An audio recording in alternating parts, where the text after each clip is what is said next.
You're talking about all men.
You're talking about all men.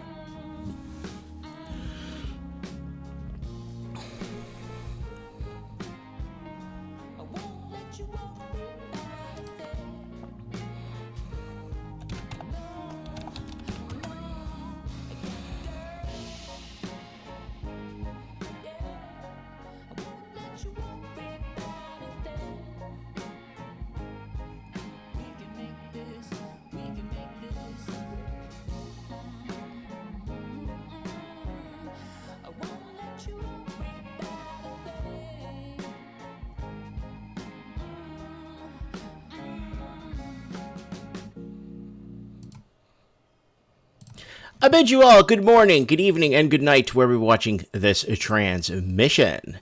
Whether you're watching us from your condo in the sky to your cabin in the woods, or just couch surfing, or maybe on a road trip, or relaxing on your lazy boy. People of the night, welcome to Mike in the Night. It's 3 a.m. and something is moving you. So crack open a window, sit back, relax, get some coffee or tea.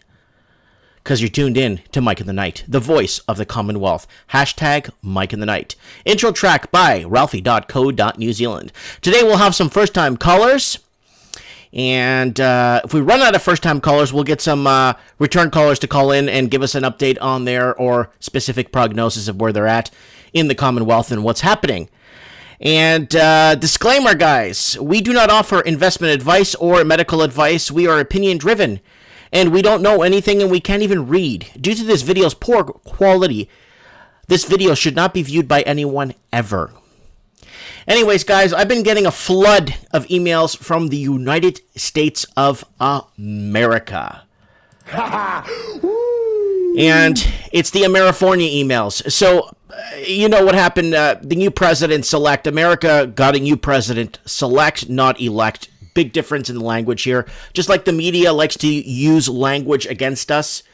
They like to paraphrase things and make you look like the enemy. And, you know, there's lots of paraphrasing going on and making you feel guilty and Mickey Mousing and lots of tinkering around with language. And they're using it as a weapon. So Amerifornia is here with your new president-select. More capital flows coming out of China into the United States. Canada, I think it's going to fizzle out in Canada.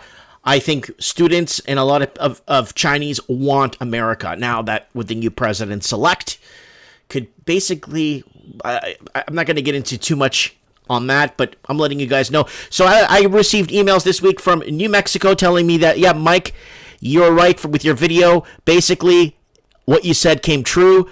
The price on my street housing has been going up $5,000 to $10,000 a month in value. So that's happening. Then we got another one from Florida saying, yes, people are buying up entire streets and leaving them empty. And that's outside the Orlando area. And then we got people emailing me in from parts of Wisconsin, South Dakota, all over Texas, letting me know that Amerifornia is the great economic takeover. And yes, it's going to happen. And they're advertising a one-bedroom condo in the city of Vancouver in Canada $4,000 a month. That's 3,200 American dollars a month. Do you know how much money you need to make home? We don't make much money in Canada. And on top of that, it's going to be really harder. And America, watch out for Amerifornia. Anyways, all right, what do we got going on? Let's do a quick channel plug. And we're going to jump into, we're going to do a quick channel plug right now. If you guys are ready for the night, it is Mike in the Night. Let's go over to, all right, guys, don't forget to subscribe to the channel. Last week we had Heiza Says last Saturday from Australia. Then before that we had Peter Leeds on. Then we had Uneducated Economist the month before, a few weeks before that. We had Tony from God Rules. We had Alaska Prepper. Come on and check out some of these public figures here on YouTube and see them on Mike in the Night. Okay, guys. Next week, not next week, but we got Commonwealth for Common Folks, Pay More, Get Less. Next week's Mike in the Night, Happily Ever After. Don't forget to set your reminders for that. Guys, send me messages on Instagram is the only way I'm going to get you guys, because this POS Facebook is garbage. Again, 114,000 followers, and not a single... People don't even see my posts. I don't even care. Guys, don't forget to pick up some swag, Mike in the Night. Art.dano.com. Don't forget to check out art. And I told him to put right here new releases over here so we could check it out. So Dano, if you're listening, put a new release section right here for us, please. Also, Ralphie.co.New Zealand. Don't forget to check him out. And we have a 24-hour radio station that replays Mike in the Night in New Zealand. All right, it's Mike in the Night. So we're going to get some callers on. We're going to go over a few headlines and discuss what is happening in the show. So we got a blunt news saying that my gain is too high. All right, let me drop that there a bit. Let me drop my gain. I know my gain's been too high lately, so let me lower my gain. All right, guys, that sound better? Is the gain better? Is it too loud? Is it too loud? Is it too loud? All right, let me know in the comments below. Don't worry, Mike, I just drop logic and fact bombs with people, and they usually shuts them up. Yeah, usually when science only works when it's on the side of basically to suit their agenda, right? In the late 1800s, it was methane. It was methane. We're gonna go. I got it right here. I'm gonna tell you guys what it was called, and then we'll go into that, and then we'll get our first caller on. We got a caller from the United States of America that's gonna call in and give us an update. So, okay, here it is right here. Where was it here? Let me go here. Where was it? I had a picture up here. Here it is, yeah. It was once called methane release in 1883. This is when they try to get farmers in the late 1800s to mid to late 1800s to get them to pay methane discharge tax for the methane they're putting into this. I'm not kidding. You can look it up. There's even existing literature from that time you could find. Then it was the ozone layer protection movement in 1983. I remember in the mid-80s, the ozone layer has a hole in it. Oh my God, we're going to be dead in 3 years. So it was the ozone layer protection movement in 1983.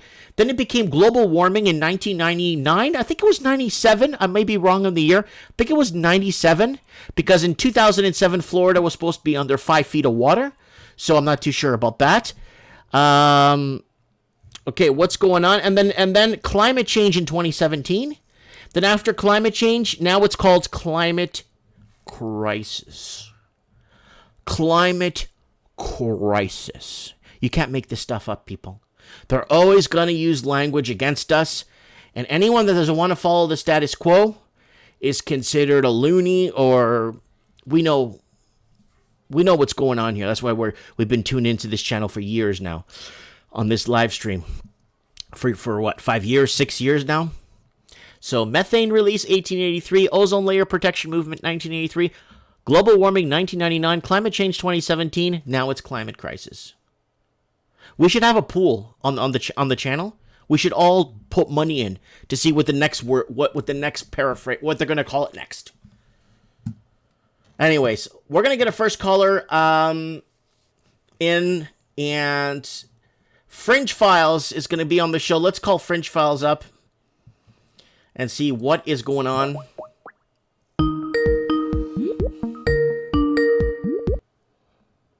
Hey. Hey, Fringe Files. Hey. Oh, can we see you, or you want to hide? You can do. It's your show. You do whatever you want to do. Okay, well, we're gonna see you. Alrighty. There you go, guys. We got Fringe Files on the show here. You're out of the United States of America. What state are you in? Arkansas. Arkansas. Okay. Yeah. I've been there once or twice or thrice, I think. But yes. Thrice. Yeah. A little old English here. Old English. So what is going on there? What do you want to tell us? What can you tell us? I know you're part of a group. What's the group called? Well, actually, I have 2 channels. I don't normally talk about that kind of stuff, but since you asked, I do have Wall Street Stackers. I left Wall Street Silver. I don't care to get into all the drama about that. I just didn't like how things were being ran. So I left them and kind of started my own thing. So Wall Street Stackers, and that's more on the financial side of things because my prepping community from Fringe Files, a lot of them don't really care about the economy kind of stuff, which is kind of sad because if you're going to be a prepper, what a better reason than maybe to, look at the financial side of things. I don't really care if Yellowstone blows up or if an asteroid hits Earth. I can't control that, but I can control my finances and how I spend. I like the way you put that. There's some things in life you can't control. Might as well forget about them. But the things you can control within your boundaries is a good thing. That's some good stuff. Okay, so what is going on? Do you want to talk about a little bit about silver? And I just want to throw something up there real quick. There was a couple of huge silver trades over the last 2 weeks. I don't know if you noticed, but there was some major silver trades. But we got one tiny issue with those silver trades. There isn't enough silver above ground to cover them. Mm-hmm. And that's a major issue. Go ahead. And it's been going on since probably before the 80s. And then it's just picked up every year since then. I couldn't even tell you when this manipulation actually started. It's probably then longer than most of us could actually date. Mm-hmm. But it's just worse every year, right? And right now, we're seeing this commodity super cycle. Right? You just saw corn spike. I mean, that's insane. If you want to see where inflation's at, go look at corn futures. Mm-hmm. I understand beef price being kind of funny and maybe building materials as well. But now that we're seeing it in our food, that's going to hit home, right? That's more than just affecting the everyday investor. That's going to hit all of us, right in our pocketbooks. So what's weird is we're seeing all this housing in a bubble. My opinion. Someone could argue that. Amerifornia is coming for you guys. Watch out. We've been struggling with this since 2010. People have been already bought out of their markets in Canada. We only have 5 major cities. Mm-hmm. Texas has more major cities than Canada and Australia combined. So we have nowhere to run in Canada. That's why our borders are closed with you guys, because we're losing a brain drain of doctors, hygienists, radiologists are all going to America. Mm-hmm. So and you're seeing it everywhere. Foreign buyers buying everything up, right? Don't get me started on foreign investing. Well, it just feels like they could use that against us, could they not, in the future? The amount of commercial real estate and just housing, right? You were just talking about whole street blocks being bought up. Right. That is scary because that's nowhere in your control. There's a lot of collusion going on there, it seems like. And I don't pick parties either, Mike. I don't care for the left or for the right. I'm just going to be my own person.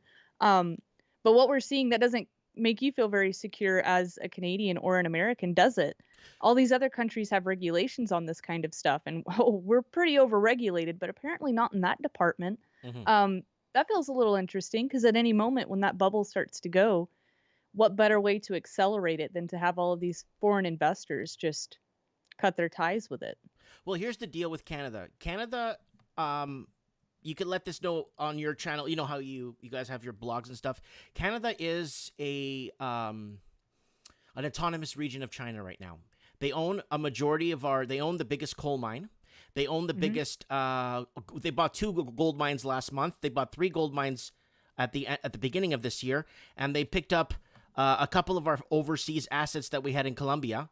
And they also, they own some of the biggest blocks of land in Canada that's not considered crown land.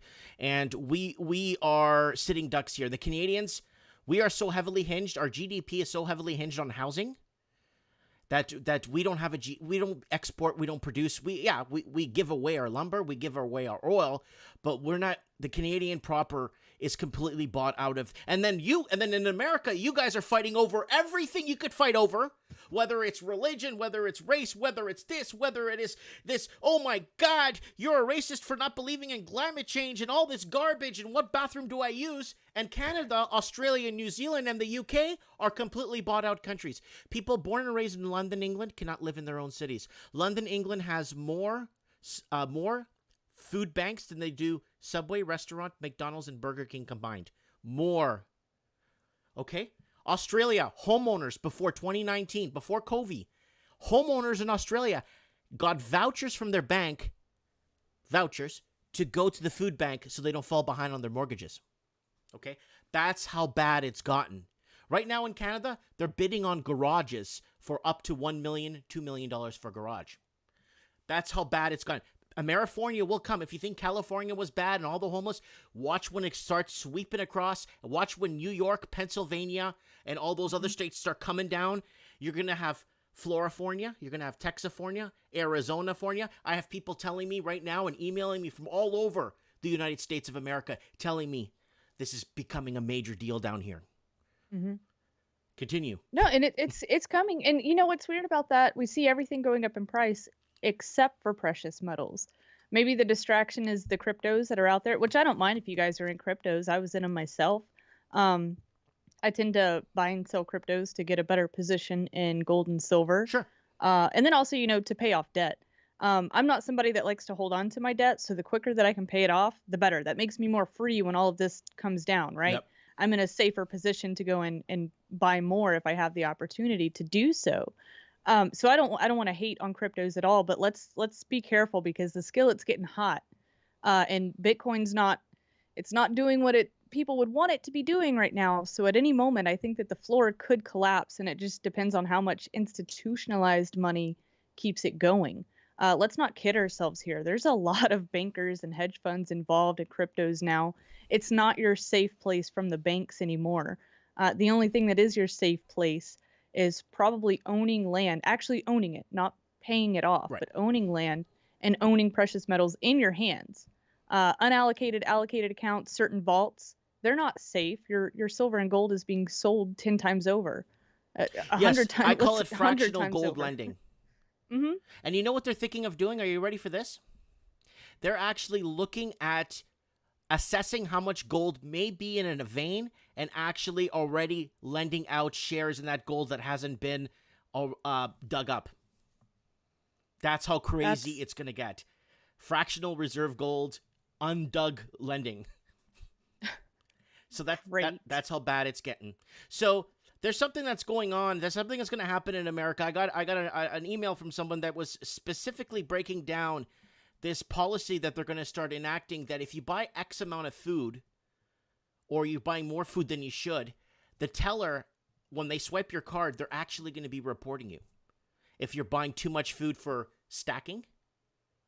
And I thought that was a lie. I looked into it, talked to some guy down in Pittsburgh, and he told me, yeah, they're actually looking at moving this around and actually starting to get people that are looking to prep or buy, or if you show up, to buy 300 cans of tuna, they'll look at you and put you down, and then they, when you pay by your debit or if you're not paying cash, mm-hmm. or they know who you are.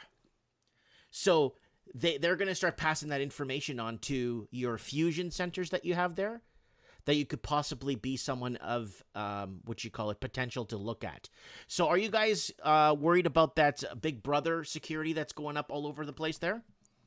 Am I concerned about it? Yeah, I was born in 96. So maybe I've been so saturated in Big Brother since I was born that I know he's there. I know he's always watching, but does it concern me anymore? No, because there's no hiding from it. Mm-hmm. If they ever decided to do something as bold as some of us think that they might, actually maybe coming after Americans, I don't know. I don't want to speak for them, but it seems like that could happen. Either way, it's going to happen, and there's no hiding from it. At this point, because of the way that things are, if you have a problem with how things are ran, instead of trying to stay in the shadows like you have for so many years, now is the time more than ever to get loud. I'm not saying get violent. I'm not saying go out and protest. Most of these protests are overrun by PSYOPs and CIA and FBI anyway. So what's the point of actually getting involved in that sort of deal? But get loud about it. Make your voice heard, because then you give someone else the courage to also do so. They don't feel so alone in this world. There's a lot of us that don't agree with what's happening. We have the internet right now. They might censor the heck out of us, but I mean, you can still get together for the moment being, and you know you're not alone in this world. We all feel the same way, and you feel that pressure coming down on you. The problem is I don't like to be told what to do. I mean, Mm-hmm. nor do you. And you're a law-abiding citizen. I'm a law-abiding citizen. We do our things. I just don't want to be told what to take. Should I take? Mm-hmm. I can't go into a certain area because I pay my taxes. You pay your taxes. We basically contribute to the infrastructure. And now they want to cut us out of it. I don't know. I'm very disappointed where things are headed. And I'm very disappointed with Americans because I kind of feel Americans should have stood up after that president-elect cockamaniac that was going on. A lot of people don't know, but in Australia, I'll give you Australia for an example. Australia has been sanctioned to death by China on their wood, coffee, wine, lobster, coal, by China. Now, the problem is a lot of Australians were so happy that Donald Trump was the only thing, kind of bringing up China as a problem. Yeah. He was the only one that ever did. And unfortunately, now you could say goodbye to Taiwan. That was one thing I said. And Amerifornia is coming. And I think it's going to be more of a soft economic takeover, get everyone docile, and then from there move forward with more stringent and more tougher laws, right? We have checkpoints. Oh, most definitely. We have checkpoints now where I am. There's checkpoints every couple of 100 miles where I live. I can't go to the main city anymore, to Vancouver. I can't go to the other main city east of me, to Kelowna. There's a lot of places I cannot visit. I can't even go anywhere. I'm stuck in my little region where I live. That's insane. Yeah. And if people think that couldn't come here, it most definitely could. And I'm a homebody. I don't really leave my house or even my small little town very much, but it still would, it would tick me off if I couldn't. Because for me, it's just all about freedom at the end of the day. Like you said, we're law-abiding citizens. I don't care for that word as much, just because, it wouldn't take laws for me to get out of bed in the morning and go, you know what, I shouldn't beat somebody in the head with a hammer. Right. Just because morally that's not the right thing to do. Right. But I get what you're saying here. It's you feel like you're being closed in on, right? Every day it gets a little bit worse because you see what's happening in these other countries. Israel already has those passports, the vaccine passports already set up and ready to go. We'll Israel's probably a have them nightmare. here. It's absolutely a nightmare, and it's a playbook for the rest of the world, right? And including China. We've talked a lot about China. It doesn't feel like my government's trying to fight against that. They're slowly trying to get you okay with that, and just slow enough so you don't realize what's happening until they bring the hammer down. When people are hungry, homes are being taken away, and they're very easily controlled. I don't know. I think that there's going to be a lot of people that immediately run towards the government, Mike, because they feel as if they have no other option, and that'll be a sad savior. day. Yeah, exactly. Well, let me tell you a little story about how, because you're younger, and I'll tell you a story about the communist or the suspected communist. Back in the United States of America, if you were suspected or had communism ties or communist ties, they put you in this musty, stinky, old room with a bright light shining in your face, and they start asking you questions about why are you doing with do you know communism? Do you have ties to communism? They would basically beat it, or they would do what they have to, and basically illegally hold you because they think you're dealing with communists.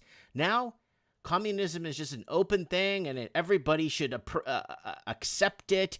And you know what? Again, nobody tells me what to do. I do. And same thing with you. No one tells us what to do on this channel. And it's disgusting what they're trying to shove down our throats. And I'm very, if they've been doing it, like you said earlier, the metals markets are crazy. They've been spoofing, they've been manipulating, there's not even enough metals above ground to cover their spreads. Not even close. Not even close. Not even close. So the problem we have now is a good way to vote against what is happening. And you know how people say vote with your dollars? Is by getting people to go out and buy physical everything physical. Buy it up everywhere. Guess what? It's going to dry up eventually. If everybody votes with their wallets and buys physical, there's going to be a huge problem in the markets because they're going to start realizing that no one could buy anything. It's going to be a couple of $100 over spot if you want to see anything. And that's the thing. And Mike, we actually saw this temporarily. You still kind of see it right now because the premiums are so high, right? You saw that paper price and the normal above spot price when you went down to your coin shop. You saw that change, and it was a far separation for a while there. If we continue to put that pressure on them, that will continue. I don't care what the paper price is. What's the real market price? When I go out and decide to sell that, whether it be at my coin shop, my neighbor wants it, or I just do an open auction, what is that 1 ounce of silver going to go for? Many times it's going for far above spot. And if we can continue to have that pressure, that's going to happen. And people, even people new to this market, are going to go, hold on, wait. The paper price is this. Why am I paying $10 over spot here? What's going on? And then it'll be 20 and 30. The people will set the price. That we're heading into that if we can just keep the pressure on these banks. Well, the people will claim it as legal tender. Very simple. And it is legal tender because if money disappears, silver and gold will still be legal tender, period. You could take gold anywhere on the planet and cash it in. People will accept gold anywhere. Any black market will take gold for any black market, definitely. underground market, anywhere. You need to rent a boat to get across somewhere. Here's an ounce of gold. Get me there. You know what I'm saying? Gold speaks volumes. You know what I'm saying? But my concern is the fizzling out, right? It took a good... I looked into it a little further. It took 93 years for the Roman Empire and the remnants of the Roman Empire to totally fizzle out from its top of its decline. So let's say we're 3 years into or 4 years into our decline. What if it takes 80, 50, 40 years for this decline? Or a reset or some sort of the Borealis comes in view and everyone sees it at the same time. How long? I mean, this could take 50 years. Oh, most definitely. My biggest fear, and I think that we're seeing happen right now, is not necessarily the crash that we all expected, but the slower, more drawn out version of Venezuela or Sri Lanka and places like this, that crack up boom, where you're going to have your haves and your have nots, right? The middle class is disappearing no matter what. But when do people actually realize that it's gone? It's because it's disappearing right now today. And we're seeing that wealth transfer happen. But my question is, okay, this didn't all just happen in a year. How long could this go on for? And how difficult does that make life for me? And for people out there that run their own businesses, me and my partner, we have our own business. We sell things online. It's tough right now because you've got a good chunk of people that maybe can't afford the product that you want to sell. But then you've got the other chunk of the people that, basically we're set up on this UBI almost now with the stimulus checks. And they'll way overpay for a product. We see inflation coming in. When do I raise my prices? Even just having your own business, you're not necessarily safe in all of this, especially depending on what you sell. There's tough choices being made right now. I guess I could say we're blessed in the fact that we don't have any overhead costs necessarily, having a building that we need to rent out. But even for the businesses out there that are making it right now, where are we at? Do you have to lower prices, bring them up? How do I keep up with inflation myself? These are all questions we're going to have to start, kind of looking at ourselves in the mirror and really asking these things to ourselves here pretty soon. And even if I know everything's coming down, that doesn't mean that it's time for me to, bunker down and go underground for so long because we're not there yet. You still need to have a normal life. Go on a hike, hang out with your kids, go see family. Do all the normal things that you should be doing. Don't let anybody take that away from you. But let's also think about, where am I going to strategically place my wealth so I can hold on to it no matter what. Any situation, I can hold on to that. Well, You're already doing the right thing by hedging against inflation by buying precious metals. That's the biggest hedge, right? I was speaking to Julio, what's his name? Julio was telling me down in Caracas that 3 ounces of silver buys him about 2 months worth of food in Venezuela. Amazing.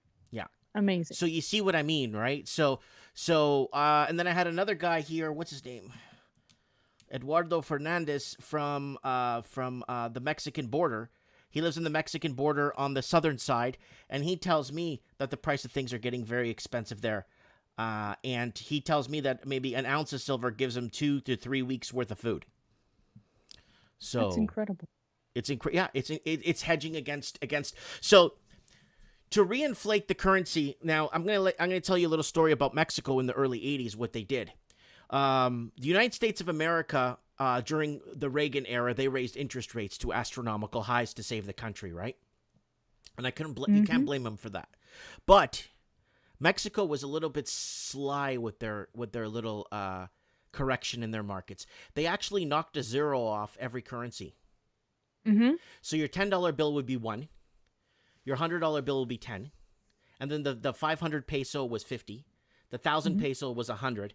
This took people with 1 million pesos in their bank account down to 100,000 pesos. And that's how they corrected that's what they did. And it wouldn't surprise me if a country like Canada, because we will see the great Canadian peso in Canada. Because if you guys raise rates in the South, we're screwed in the North. Because we're going to have to follow suit. And a lot of Canadians that do own homes that bought in the last 5 years won't be able to afford their multi-million-dollar mortgage on their 1933 tear-down property with the cracked foundation that's leaking water.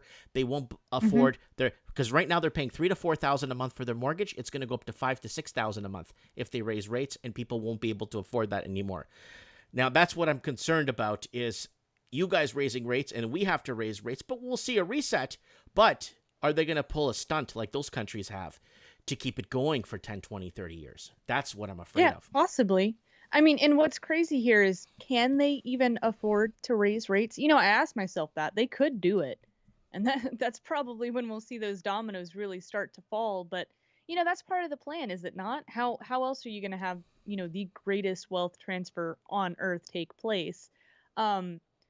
The Fed can talk about all the tools that they have in their pocket that they want to, but the only thing that they have is that money machine. And it's not helping people like you and me out. We're not seeing the benefits of this.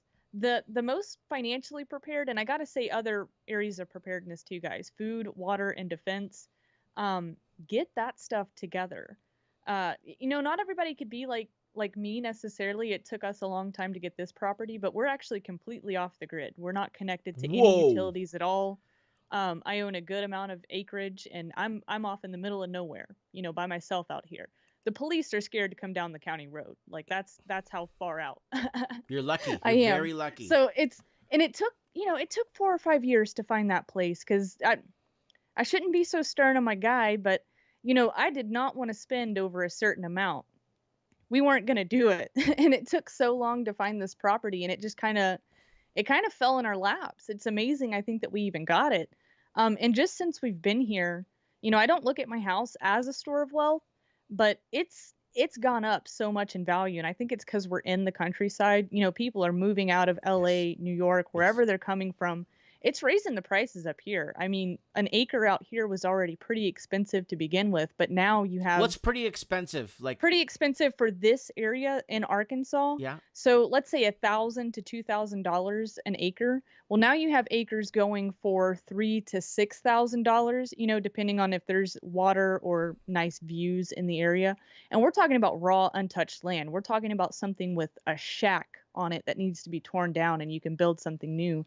You've just got properties out here selling for way higher than so lucky what they because were. With even 300 miles outside of our major cities, it's about 70 to 140,000 an acre. We're It's in insane. Canada.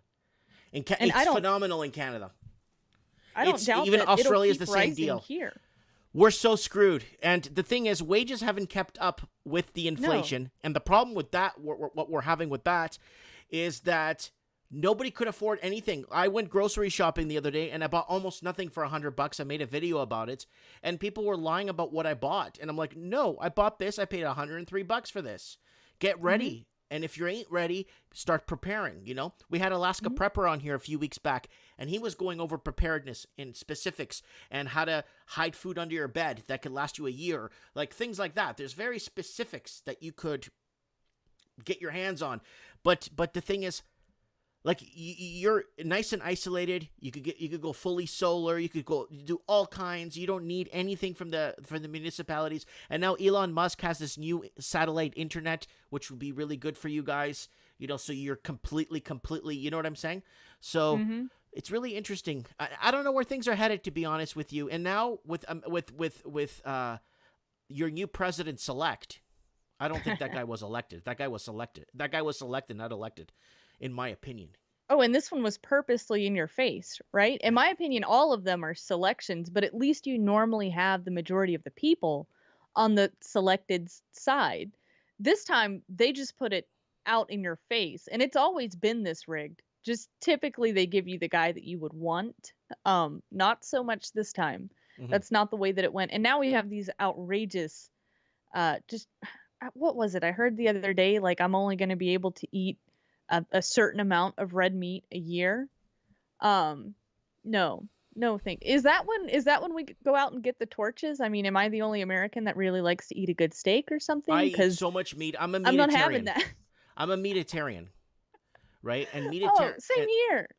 So, like, I like my bacon. I like my steak. I love my skirt steak. I'm a Portuguese. I'm a Portuguese citizen, right? So we're big in beef and fish and seafood. And I'm very, very okay, hold on. Your friend with the sweater? The American guy. He's American. You should know him. He wears a sweater. Yeah, Bill Gates. Yes, you got it. Yes. Okay, first question before I ask the more important question. First question. Do you think, in your opinion, he could do 10 push-ups? No. No? No way. But he's a self-appointed health minister, philanthropist, blue sweater, top of the line, astronaut, speaks 3 languages, and could read Braille.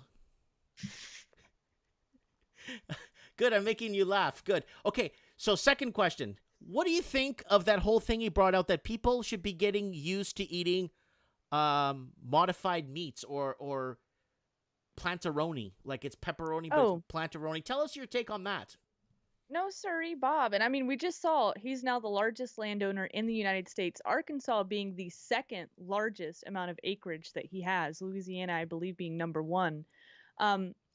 A good portion of that, Mike, was farmland, but I looked a little bit deeper. Guess what, guys? Apparently, Bill Gates owns a lot of the companies or works close to the entities that regulate our hunting laws.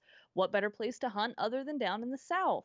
And in some of the other gorgeous country areas, I mean, it's not just here in the South. There's some amazing places to go out and hunt.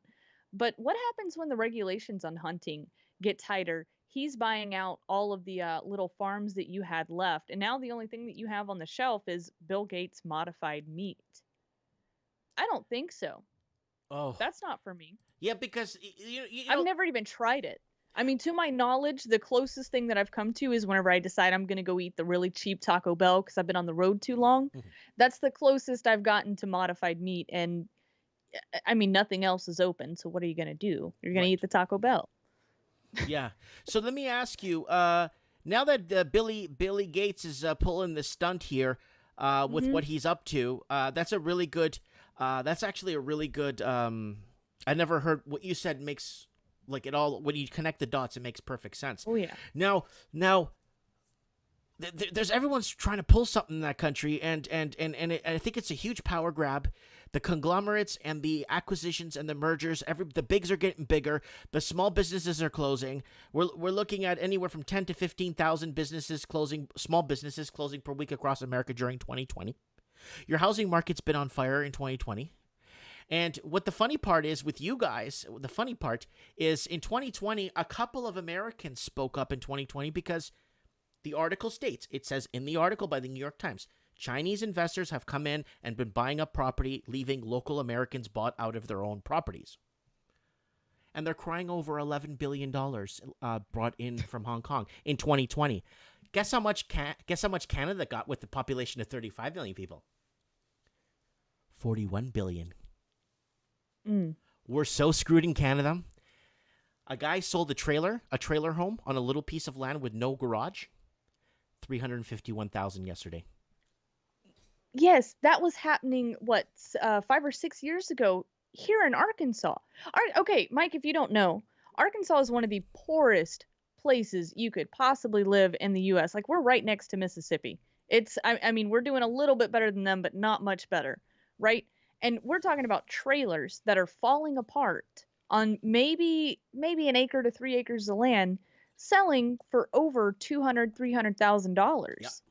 Where it's too poor here. People cannot afford The that, even if locals- they're letting them put 1% down on the place. No, the right? You locals can't are afford not that. securing the financing. The locals are not securing the financing for this. Okay, this is coming from, again, you guys got $11 billion brought in from Hong Kong in 2020. We got $41 billion.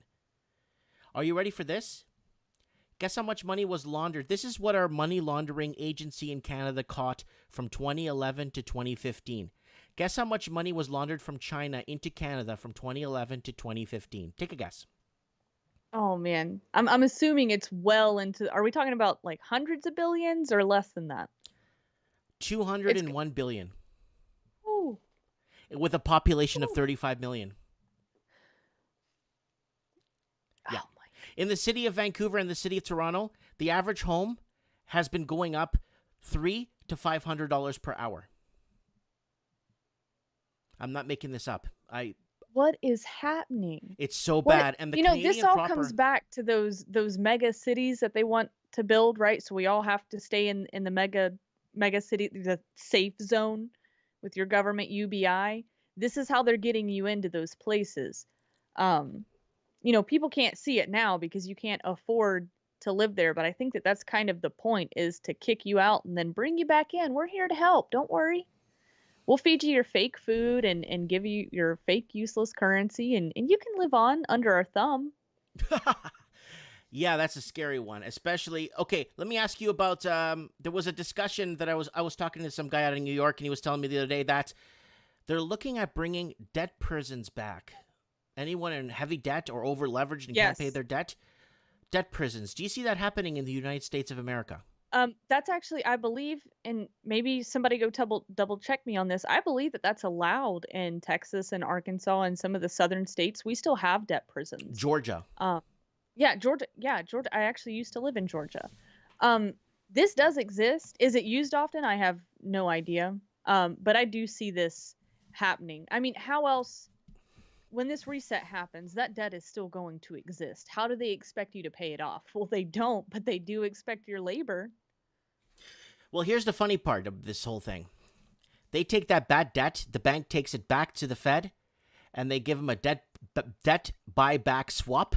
So they give them 10 times the value of that bad debt, and the Fed buys the bad debt and gives them 10 times fractional reserve lending on that bad debt back to the banks. And the funny part is, if me and you were short $10 to buy a Happy Meal and we printed it off in our homes, we'd be doing time in a prison. But if the federal government is short on something, guess what they do? They print off the money, and they don't see the inside of a cell. Too big to fail. Yeah, that's the thing. Mike, the funniest thing about this is they want to get rid of our paper, they're useless paper dollars anyway, but you got some freedom in those dollars, right? They want to get rid of these and put you on a digital currency because, they don't want money laundering and they don't want any of these crooks to exist. Oh, God forbid. Who are the crooks here? The real crooks. The real crooks are the people are capital flows, capital flows out of China. We've been covering on my channel here since 2010. We've been covering the capital flows out of China in 2010. Now, hear this. In 2010, we started seeing an influx of money laundering coming out of China. Now, in 2010, we had the 2010 Vancouver Olympics, and I was living in the city of Vancouver. And everybody was selling their properties because they believed the property price was already exceeding 7-8 times your annual income. So people were already selling and getting off the property ladder and ready for a reset after the Olympics, right? Guess what? It never reset. And I have people that were watching my channel in 2010 laughing at me and saying, what an idiot. They were 17 years old at the time. Now they're 27, 30, and they're looking at this and saying, holy crap, this has never reset since then. And now their mom or family are moving into an old folks home, or they're moving in with a sister or something, and they have to find a place on their own, and they're screwed. So Yep. this has been happening here for a long time. And that's what I'm afraid. I'm afraid that America could drag out this Amerifornia BS for another 10, 20, 30 years before you see it descended. I think they're going to go very heavy on real estate. And I made a video the day after your president got selected. I made a video saying, basically, housing will go up 40 to 100% in 2020 alone in most of America. And it's already happening across Arizona, Nevada, New Mexico, Texas. Bidding wars across Texas. Bidding wars across... You're having bidding wars in Alabama! It's true. And how long can they keep it going, Mike? And I used to be one of the people, I was one of the same kind of people where I'm like, you know what? This could go any day now. But let me fill you guys in on what changed my mind about this.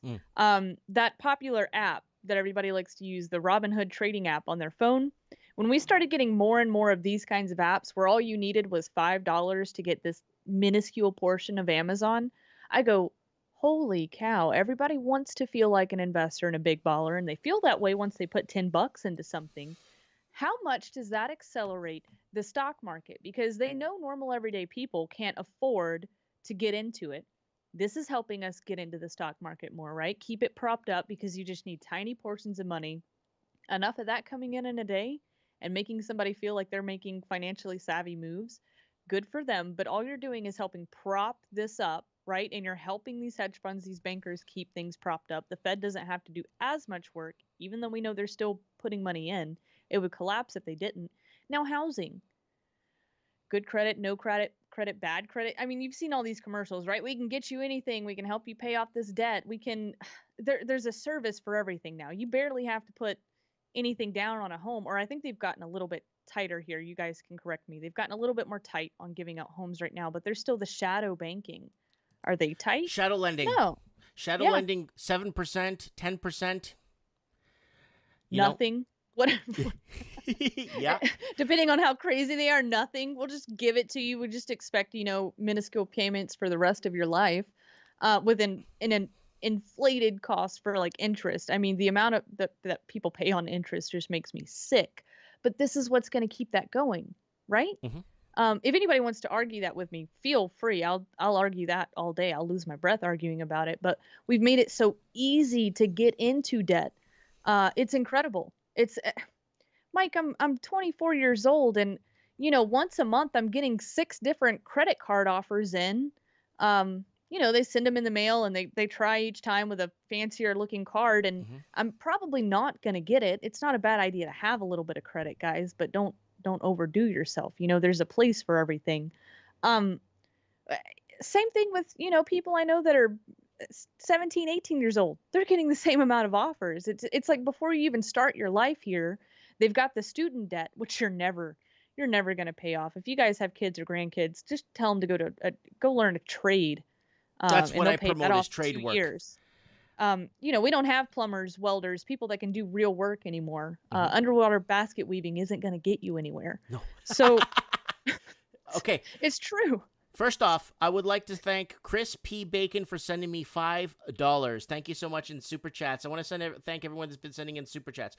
Okay, now let's throw something else out there, something interesting. Now there's another discussion that's going on.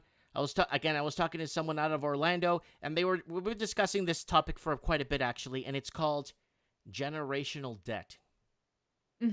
Where now they're like in China and other countries, and I think in Thailand, and I think in Cambodia, Laos, they actually pass the debt down to the family, the next family or next of kin, to pay off the generational family debt.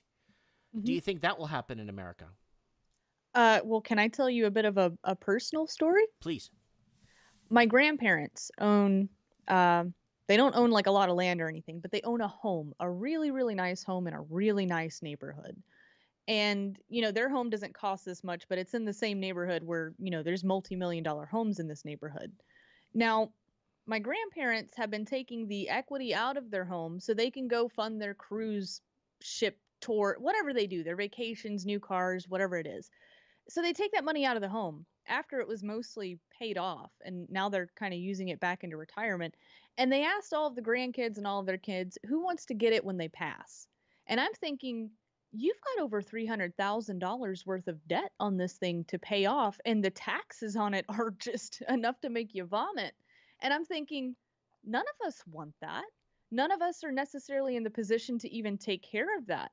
What kind of gift is it? Because didn't it used to be like, okay, you get the farm, you get the land, you get the cows, and just keep things running. There's no debt on this place, right? Or a very small amount of debt. What happened to those days? Why are you guys expecting us, or what kind of gift is it to the gift of debt? That's kind of confusing and doesn't sound right. I don't want to take over someone else's what should have been your responsibility. And I see this happening with a lot of folks. There's a lot of folks that can't afford to keep what was supposed to be passed down to them because debt was never paid off on it. And even if you get to keep it, the state's still going to take their percentage. Yes. Even if you could hold on to it. There's an inheritance tax, and then Yep. there's a couple of other taxes. I'm not sure every state varies, right? Mhm. And so you got a YouTube channel. It's called Fringe Files? Fringe File. I can actually, Fringe or I Fringe? think I can send you the link. I think somebody wrote it down wrong in the comments there. Oh, Fringe Files. Someone, no. So yeah, okay, Fringe Files. Send me a link to it. I'm gonna plug you on Mike in the Night here tonight, so you could get some people. Let me see if it lets me open that like that. Hold on a sec. Let me go back to discussion. Let's go back to Fringe. Let me see if I could open it here. It's not letting me. Okay, actually, let me go into chat. Hold on. I'm gonna go into chat and open it like this way. I gotta go into it backwards. Give me a second here. No, you're all good. This does it all the time. It does this. Hey, people think that it's easy to just click a button and you're live and you've got this grand. It's not that easy, guys. There's so much. I'm sure there's so much going on in the background for Mike right now. Oh, I'm monitoring the chats and. You know, you've got to kind of have 8 different arms to make everything keep running smooth. Here we go. All right, guys, there's enough people watching this to easily get her to 5,000 subscribers. Easily. I'm going to give you guys a link in the live chat right now. Fringe Files, all one word. Here's the link. Everybody, Mike and the Night Crew, get over there. There's a lot more people watching this than are subscribed to this channel, believe it or not. And that's just how YouTube works. YouTube doesn't tell you the truth. No. Thanks for letting me rant tonight, Mike. I feel a little bit better now. That's good. Is there anything else you want to add? Is there anything you want to add to this? Is there anything important? If anybody is interested, like in buying silver, May 1st, whether you're buying in PSLV, I hate SLV, but Sprott backed it. I think it would cause enough confusion. However you can get in, or just go and buy physical from your local coin dealers, May 1st, May Day. A big silver raid. Craig Hemke, John Adams, Sprott is backing it, Chris Marcus, all of the big names out there. We're all trying to back this and really coordinate everybody to buy as much silver as they could on May 1st. So if you care to participate, let's see what happens. Do I think I'm going to win over the bankers and we're going to knock them down that day? Hell no. Sorry, I said hell. That's okay. But I mean, just to see what happens, if we really want to see how manipulated this market is, that's a fun time to get in. And silver is still so low. I mean, we know it's suppressed. So either way, it's on sale. Even if it's $30 come May 1st, I'll be buying in. So we got listen to this. We got Michelle here saying inheritance tax is so high in Japan, kids fight not to get the parents' house. One of the reasons for so many abandoned homes in Japan countryside was married to a Japanese national in early 1990s and saw it herself. So that's it right there. Incredible. So we got John Wayne subscribed to you. We got people subscribing here in the comments. Good, guys, get over there and subscribe immediately to the channel, please, and be a part of it. And let her know that Mike in the Night sent you. And you could take this clip if you'd like and throw it up on your channel. You could just download the YouTube to MP4, and you could put this up if you like on your channel. That's not a problem at all. All right, thanks, Mike. Thanks for having me on, All right, guys. Fringe Files, thanks for coming on. God bless, and we'll see you soon. Stay strong and fight the good fight. All right, guys, that is Fringe Files. Woo! Sorry, guys, my Skype is acting up like really weird. I don't know why. I don't know why Skype sometimes just didn't doesn't act proper when I'm trying to get it to do what it needs to do. And when you're live, it's really hard. Michelle DeSanchez sent me $5. Thank you so much. That's a lot of super chat. Holy, $31. That should be enough gas money from where I live to get me to Washington border, Washington, Seattle, like Washington, Vancouver, Canada border. It's enough gas right there to get me there. Fringe is the best. Her channel is Wall Street Stackers. Great call, Fringe. Awesome, Fringy. Excellent, Fringe. Great guest. Woo! Yeah, we'll put her under legendary guests on my channel. 100%. She is definitely a legendary guest. That was a surprise because Lord Humongous set this up in the background. And then Lord Humongous basically said, have this girl on your show. She's really good. And man, she's hot. She knows what she's talking about. She's on fire when it comes to understanding current events, what's happening, where things are going, where to potentially look at, what to, don't over leverage, don't go into debt, don't do this and don't do that. So guys, I'm going to give you her link again to her channel. And please respectfully go there and subscribe. Let's get her easily to 5,000 subscribers. Let's do this.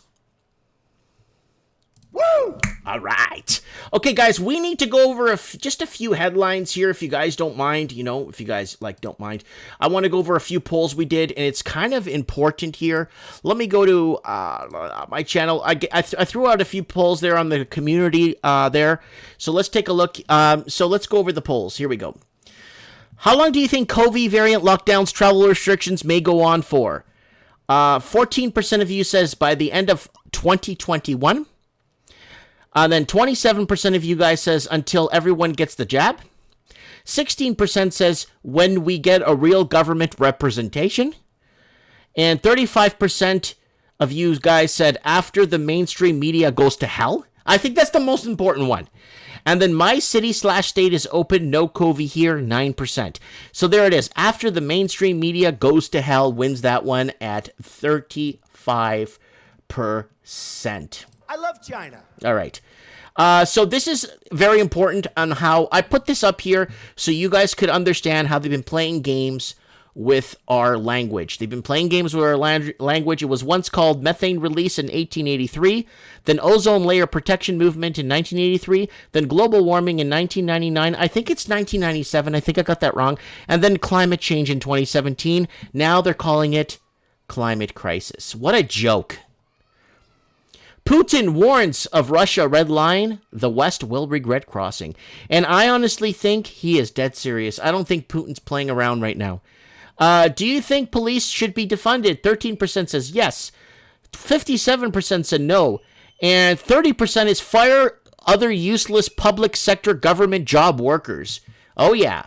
Public government job workers don't know how hard it is to, to maintain or keep it, It's really, really hard to explain to the public sector how hard it is to be in the private sector. And what was that there? How many people here think their jobs or employment may be adjusted by AI? Yes, I'll be out of work soon, says 35%, and I'm already out of work, 18%, and no, can't happen in my line of work. The United States of America. All right, there it is, Fringe Files. Let's move on here. So, Buddy is backing up. If you're living in Canada, we have a very weak leadership here. I think I could pick up some better leadership somewhere, God knows where, that has a spine that could actually back what they say. Tory MP sorry after calling lockdowns the greatest civil liberties breach since World War II in internment camps. Why is he sorry for that? He's not lying. He's not making things up. I don't understand what he has to be sorry about. What's so sorry about that? This is what it's becoming. We're going to see we're in a Victoria. So people living in Australia, in the state of Victoria, we're going through what you guys went through in the summer, your winter of 2020. We're going through what you guys went through. So they're testing these limits to see the limits of what we could go, how much we could handle. National Law Review. Ontario extends the COVID-19 stay-home order to May 20th. Tightens restrictions. And increases workplace inspections. Wow. So it's on tight like maximum hard lockdown in the province of Ontario. What can Ontario learn from Melbourne's COVID-19 lockdown? Here it is. I told you. Melbourne, mass exodus. Everybody's leaving the state of Victoria in droves. Mass exodus. They're moving up to the Gold Coast. They're moving up way up to Darwin. A lot of them are going to Perth. But look at this. We are learning. We are adjusting. We are becoming at one with each other across the ocean. And protest against COVID-19 restrictions held at BC restaurants that defied the health orders. So people are protesting and standing up against this because there's nothing wrong with peacefully protesting something they're trying to shove down your throats. Let's get I need to get Jacob on the show. He's going to tell us what's going on. He's a security inspector, or he's a head of security who could explain to us what is happening. Mike, what's Hello, going on? everyone. Hey, buddy, how you doing? Good to have you on. And border lockdowns or border provincial Canada. There's three border or three checkpoints for me to get to Vancouver where I live. What the heck is going on? Right. As you can see, we're not the only ones. If we go a little bit further east, you see Quebec is on a lockdown on a different level.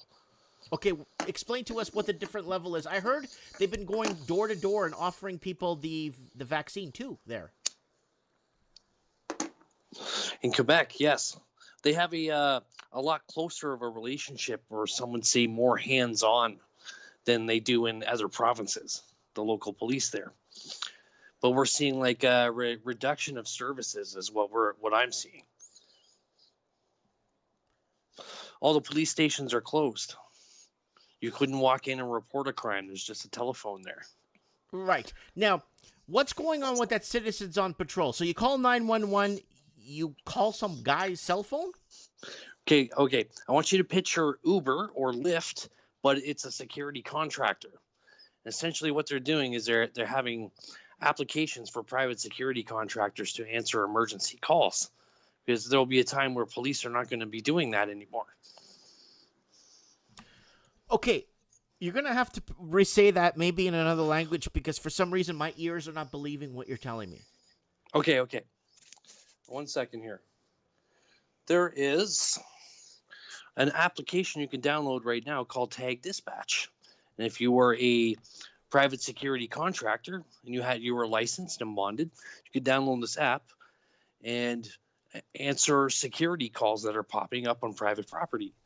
And that'll be an option and a service that's being. This is it's done in the European Union quite a bit, where most of the police services are privatized. Okay, so what are we paying taxes for? Well, this is the thing, right? The taxes will stay, but the services will disappear. I'm quite certain of that. Because they can't afford they just can't afford to run a police state anymore. I think it'll be more felt in the United States than here. Because we don't have a real police state. We think we do, but we don't. So you're saying that the dismemberment of, or the dissolving of the police branch or police, are we talking about municipal police in the city, or are we talking about more of the broader OPP, which would be the FBI, right? Well, I'm not sure to what scale they're going to do this, because normally if they were privatizing government services like that, they would start with the fire department and EMS, like medical services. Usually they do police last, but here they're doing it first. And so I'm not sure the type of experiment. It seems all experimental. To just drop the weight of there's 15 million people in this province, right? So what system are they going to plug into when it comes to law enforcement? I find it very strange.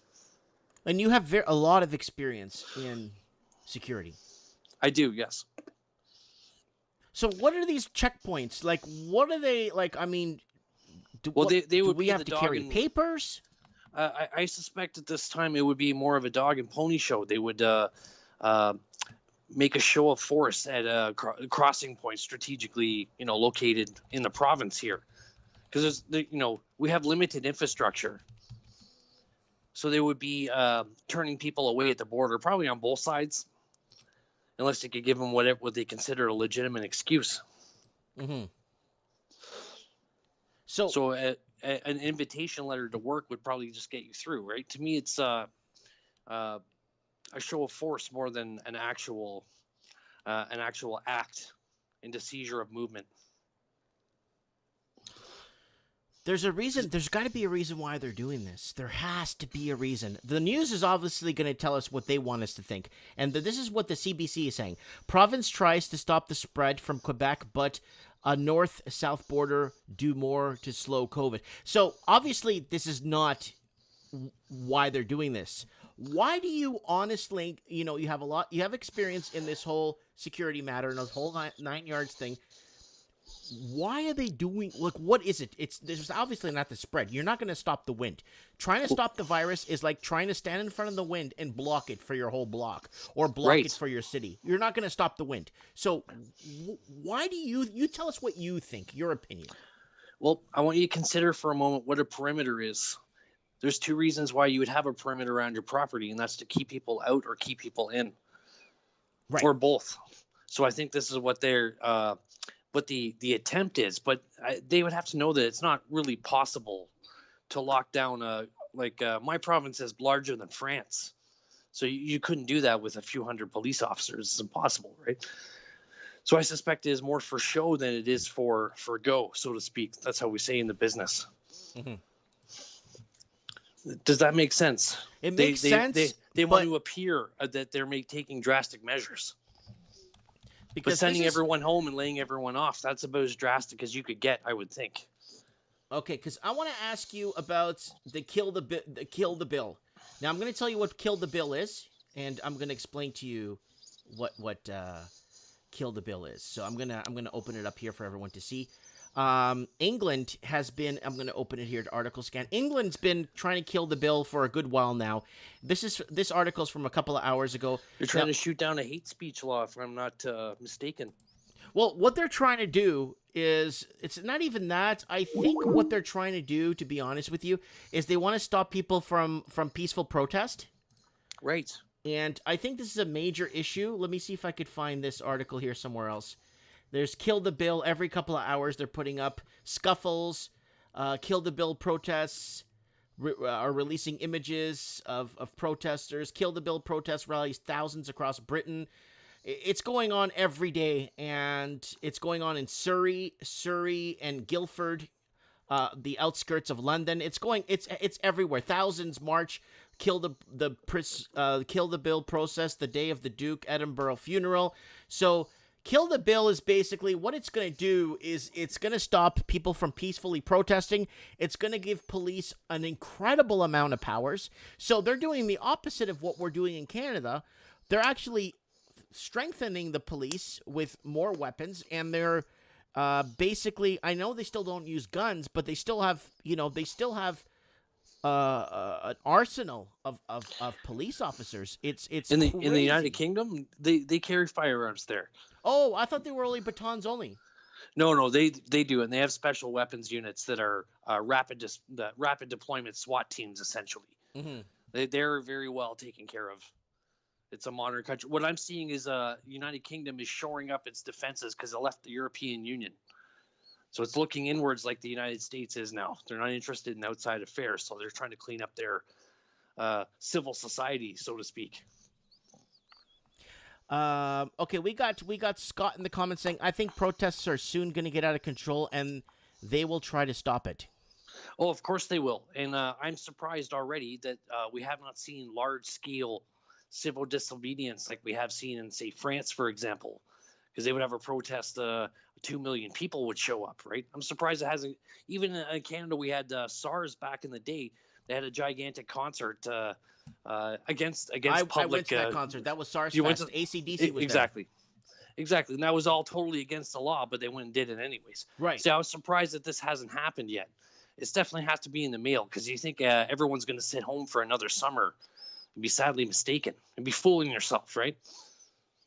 So I'm concerned about what's happening because I'm afraid that Canada or other countries might try to Englify themselves, because in England right now they still are charging or fining people that are traveling outside of the UK £5,000, and Sure they are. and there's a lot of people, they're actually there's a lot of people that have debt and they're trying to flee. People with mortgages that are over leveraged and people with tons of credit card. They're trying to flee. There's a lot of there's people showing up in Portugal. I have people in South Portugal that are telling me that there's a lot of British showing up here and looking for work and stuff, right? Yeah, career level men usually. Mm-hmm. Yeah, you'll see that all over the planet. It's not the first time they've done it. England has it's a terminal place to develop as a professional, unless you're born on third base, right? Because they're an older society, they're a caste. That's why where your accent is so important, where you're from. Right, totally understand. People say they can't hear my voice. Okay, can you guys hear me now better? I can hear you. You could hear me. Well, you could hear me on Skype, but can you hear the show okay when you were listening to me? Was it okay? Yeah, always. Okay, I'm just trying to adjust the volume here because I've been having Windows did an update and it screwed up all my camera, it screwed up all my audio, it screwed up everything on my computer. I had to kind of reset, calibrate everything from scratch. Yeah, send everything out to factory, of course. Yeah. Okay. So I got a thumbs up from someone that it sounds okay. All right, good. Okay, so here it is, man.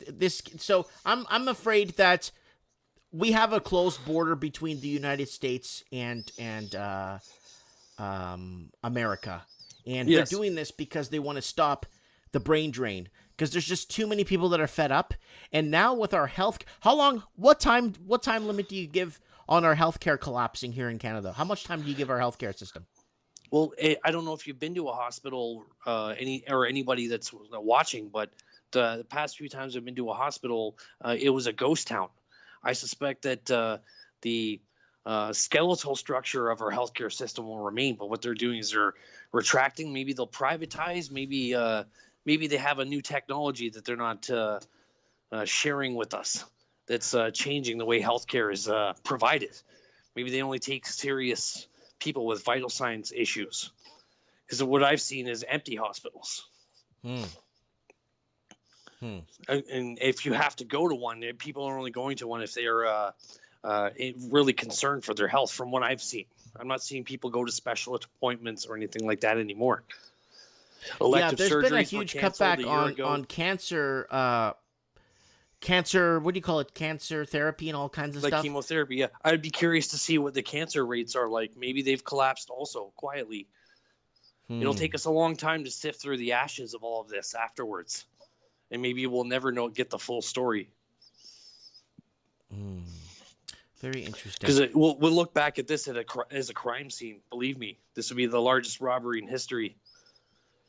Is it the transfer of wealth, the transfer of power, the transfer of regime? Is it a transfer? I mean, a lot of people are. There's rumors that our healthcare system might be sold off. It might be. I suspect everybody is being coerced into pulling their money in a single resource like real estate, and then they'll just seize it and collapse it and abscond everyone's wealth. If you ask me.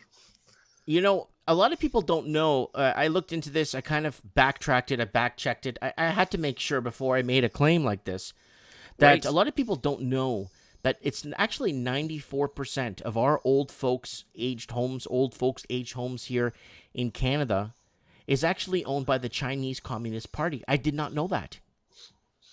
Oh, of course. And I didn't know that. I looked into it. This was 2 years ago. I looked into it further, and then I'm like, holy crap. In moving forward, just our supplies of our everyday everyday products that we use, right? That animal we created as consumers, but now we're in a post-consumer society, so things are going to change very rapidly to late into their 2030s, I suspect, because we created a monster across the sea of the Pacific Ocean, and that's going to be a problem that we're either back. It looks like we're backing away from it and letting the rest of the planet sort out the problems that we made, making other people wealthy, essentially. Well, Does that make sense? China's back in the news again, and they want to be held responsible, and they want to run, and they want to, I guess, collect the information and run. They're the International COVID Passport Association. Oh, sure they would. They have the press ready to go to manufacture new IDs for everyone, of course, because you would want to own that RFID patent for the chip that would be inside a passport, essentially. I suspect that they'll start with gluing a health certificate into your passport when they start allowing international travel again. Like a long-standing visa. Sometimes you'll get that stapled into your passport. You'll get a health certificate. That'll be next. I love China. It'll be for show. There'll be nothing to it except your personal health information that's confidential. If you had, whatever you had before. Well, okay, let me ask you something. When I had the first guest on earlier, and Yes. I made a bold claim stating that Canada, in my opinion, this is just what I'm thinking, is an autonomous region of China. We were open. Our flights were open during the lockdown. It's open right now. I could fly right now to Shanghai, but I can't fly to Houston. I believe Canada's got drunk on the money, the capital fleeing China. Capital We just outflows, opened the door. Yeah, we got drunk on it because they desperate to look for safe places to hide their money. Because in communist China, if you have a business, that you could just show up one day and the government is running your business and you work for them, because they could just take over, right? So these people want their money out, and we drink it. Canada has a limited economy, really, besides our natural resources. So when we're getting all this foreign money, they couldn't say no, particularly property tax, which is like totally bogus in Canada. It doesn't make sense at all. Well, we shouldn't be paying as much. We shouldn't pay property tax because we have a lot of crown land. If we didn't have That's crown right. land, That's right. yeah, if we didn't have crown land, then maybe, we should have some sort of property tax. But because we have crown land and we can't expand, we're screwed. Hey, you probably pay more property tax where you live than you would if you owned a mansion in Los Angeles. Yes. My property tax here in the small town of 7,000 where I live is actually higher than what they pay in property tax in Beverly Hills. Yeah, absolutely it would. And just think about it, because they're ushering people. This is like a legitimate form of human trafficking. You're herding human beings economically into areas where you want them to go, right? Like farming us, like a Japanese sand garden. They spread us around. Yeah, they get us. So if you go to Los Angeles, the whole city now is downtown is essentially a wasteland, but 15, 20 minutes later it's paradise, right? Mm-hmm. So they want it empty. They use homeless people to scare everyone away. Mm-hmm. So LA County sitting on 61,000 homeless people. 61,000. And they say over 10,000 of them have a college degree. That's even that's the ones they counted, right? Yeah, that's the ones they know of, right? Yeah, the ones they counted. I was there last year, and it looked like a Woodstock walking through downtown, but it was just all these lost souls. So sad, so sad. Yes, and it might be the last time that we're allowed to travel down there. But I'm afraid. Yeah, I'm afraid that I may never see America again. Our relationship's too close. I think the Americans will be the ones standing up and saying, because we're, very well coddled up in Canada, right? So we're far more bashful to stand up to the government and push back. I find Americans will not be so tolerant. They're not. They tear their cities apart all the time, right? Mm-hmm. So they will be the ones to say, no, open up Canada, get us back into the loop, because we've been replaced by Mexico. They have a better run economy than we do. So they're a trading partner, right? Yeah. Very But scary. the United States went from 140 training partners, and now they have 5. So it's a very different world now that we're going to have to run through. And then they can blame, their one-term president for if anything goes wrong. It's perfect. Well, they're going to be blaming Trump until for the next 1,000 years. He's going to be at fault for everything that's happened. All the work that's got done, now it's all done. So they can just coast with Pinocchio there and just on they go, right? Mm-hmm. I actually feel bad. Who's Pinocchio? Is that the guy that fell up a flight of stairs 3 times? Well, yeah, it's kind of elder abuse. He's 82 years old. I kind of feel bad. I do feel bad for him too. I wouldn't want to work 16 hours a day just pretending to sign documents, and I feel bad. Mm-hmm. But American people, they're they really are key to the future on this, because they've changed as a society, and we have to catch up with them.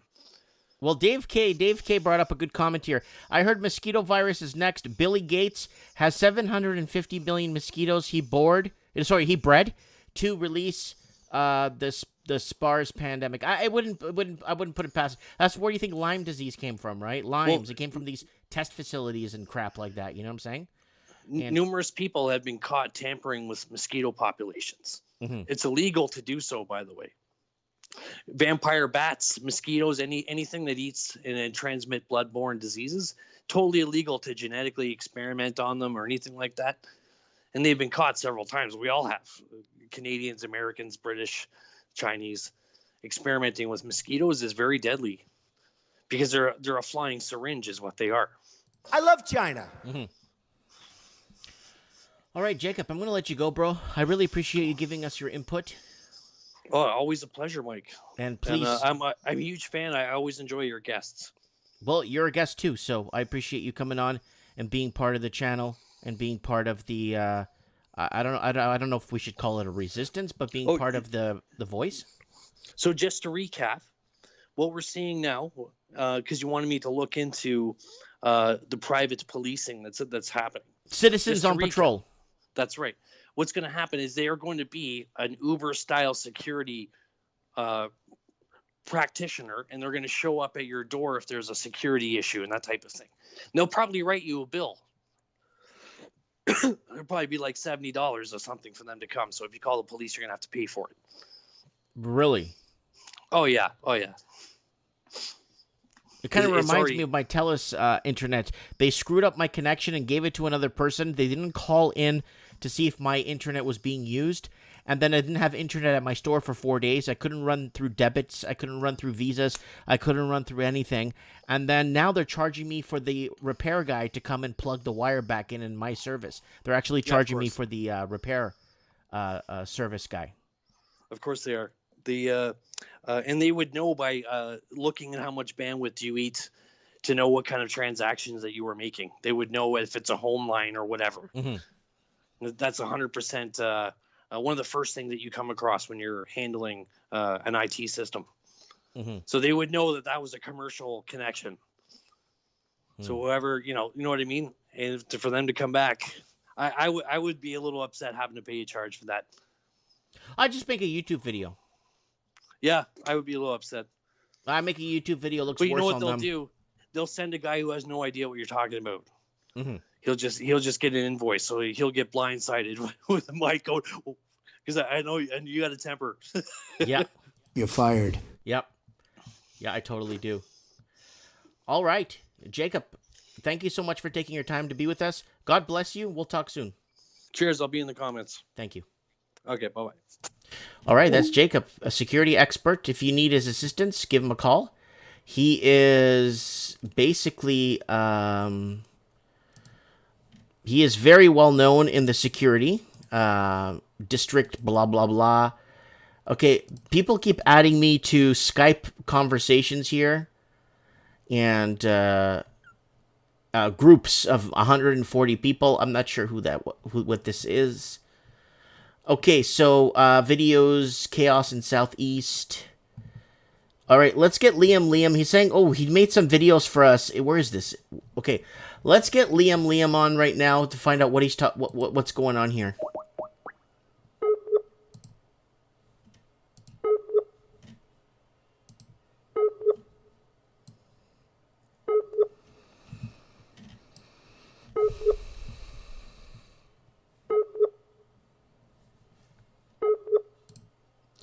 So he sent us this footage. It looks like this is out of Thailand. I don't know if he's still stranded there. Mexico. So it looks like he's The person whom you're trying to reach. all right, he ain't picking up. So let's take a look at what he's got here. He's got, it looks like it's an empty facility for, oh, it's a mall. Okay, it looks like a mall. There's his slippers there. There it is. That's Bangkok. So what is going on here? I think if we go back to the beginning of the video, I think he's trying to explain what's going on. So they're locking everything back down in Thailand again. There's the city complex. Yeah, that's in Bangkok. So it looks like is there audio on this? I don't think he recorded anything here, any voice. So there's the mall. There's the mall right there. Oh, that's a bazaar. It looks like a flea market. Empty spaces. Wow, that's gotta suck. Let's check this one out. I guess someone else is filming too. So we got empty streets. It looks like, looks like some military personnel there talking to people. I'm not sure if they're arresting them. Interesting. And what do you got here? A lot of closed places. Oh, restaurants. Everyone wearing their gloves. He's zooming in. It looks like, what's he zooming into here? Bubble tea?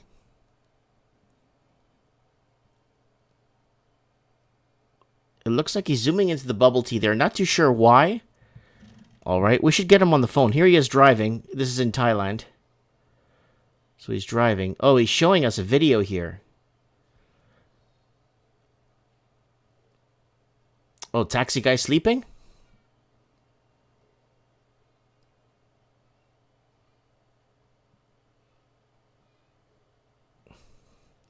Something's definitely going on in Southeast Asia.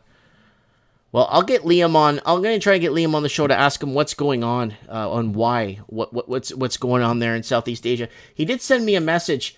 I hope he's not in trouble. I think it says something here. Some videos for you showing the chaos in Southeast Asia. Everything looks like it's shut down again.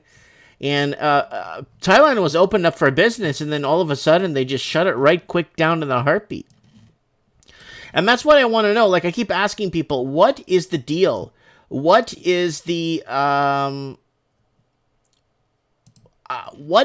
deal? Like, why is this happening? What are they?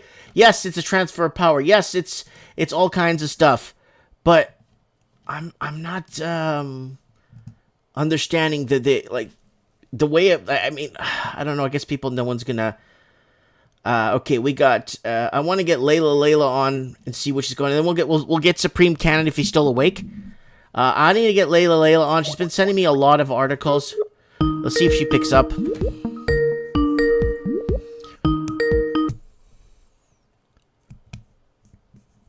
Hello? Hi, can you hear me, Mike? Yes, I can. How you doing? I'm good. Yeah, it connected. Good thing. So tell us, what's going on? Are you still in Egypt?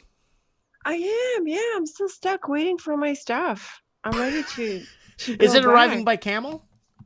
I swear. No, actually, it left within 4 days. And then it's the customs here that are really strict. So they've just been sorting through my stuff, and I needed like a million approvals for things that I forgot I had. You know, it's just been a hassle, but I should be through within the next few days, actually. Funny you ask. All right, I want to ask you something because I know you're in the Middle East, but I want to ask you what's happening with this Kill the Bill in England. I don't know if you've been following it because this may be a blueprint for other countries, because right now Canada is following the Melbourne Victoria lockdown style lockdown. That's right. And I said a year ago that we're going to be following that transition real quick in a heartbeat here, and it's happening. I think so too. We Yeah. got checkpoints. I'm a lot more tuned with what's happening in Canada than with England, but I know that in England they're opening up a little bit, and there's been a major protest yesterday. A lot of people are protesting in Kill the Bill all over England. Kill the Bill. Every hour there's a new article on a different publication. Kill the Bill is huge because it's going to give police power for doing all kinds of stuff. And it's kind of like in Canada. So Americans in America, listen to me. They passed a law where it allows policemen to go inside your house and do a breathalyzer test. Remember that, Layla? Layla, you still there? Oh, we lost Layla. We lost her. We lost her. Let's see if her internet or she's getting scanned there, but by the Egyptian authorities. Hello? Layla, you there? Yeah, oh wow, we're not getting no connections. I hope the Egyptian authorities haven't did anything. Let me try again.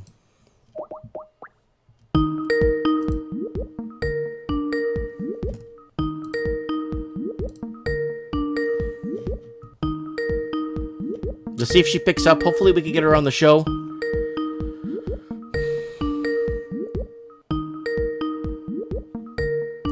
Damn it. No connection with Layla. We've lost connection with Layla. I hope she's okay. Let's see who we can get here. David Zhu. David Zhu. Let's see if we can get him on the show.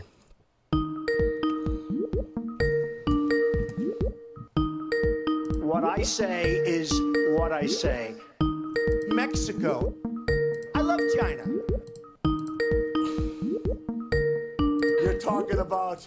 No answer from David. I was going to get him on the show this set. There's Layla again. Layla, can you hear me? Yeah, I can hear you. Good. I can hear you. Oh, we got Alaska Prepper in the comments. ¿Cómo estás, mi hermano? Estoy bien, hermano. ¿Qué estás haciendo? Alaska Prepper, guys. Don't forget to check him out. Okay, so Layla, okay, you're in the Middle East. What do you see from outside? You're in Egypt. What do you see happening to Canada from the outside? Well, not really from the outside. I read all the news very, very closely. I don't know how much more you guys know, but yeah, I mean, it'd be nice to know what's happening with the lockdowns. But I think there's an effort now to do a coordinated federal response to COVID. Can you explain I what think that they're means? working. So provinces to have less freedom in how they manage COVID, and things like allocating vaccines to different places where it's needed, things like allocating resources. So it's starting with Ontario, right? Because of the issues in Ontario.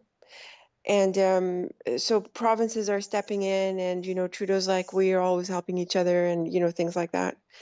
And in parallel, people are saying they want a federal emergency invoked.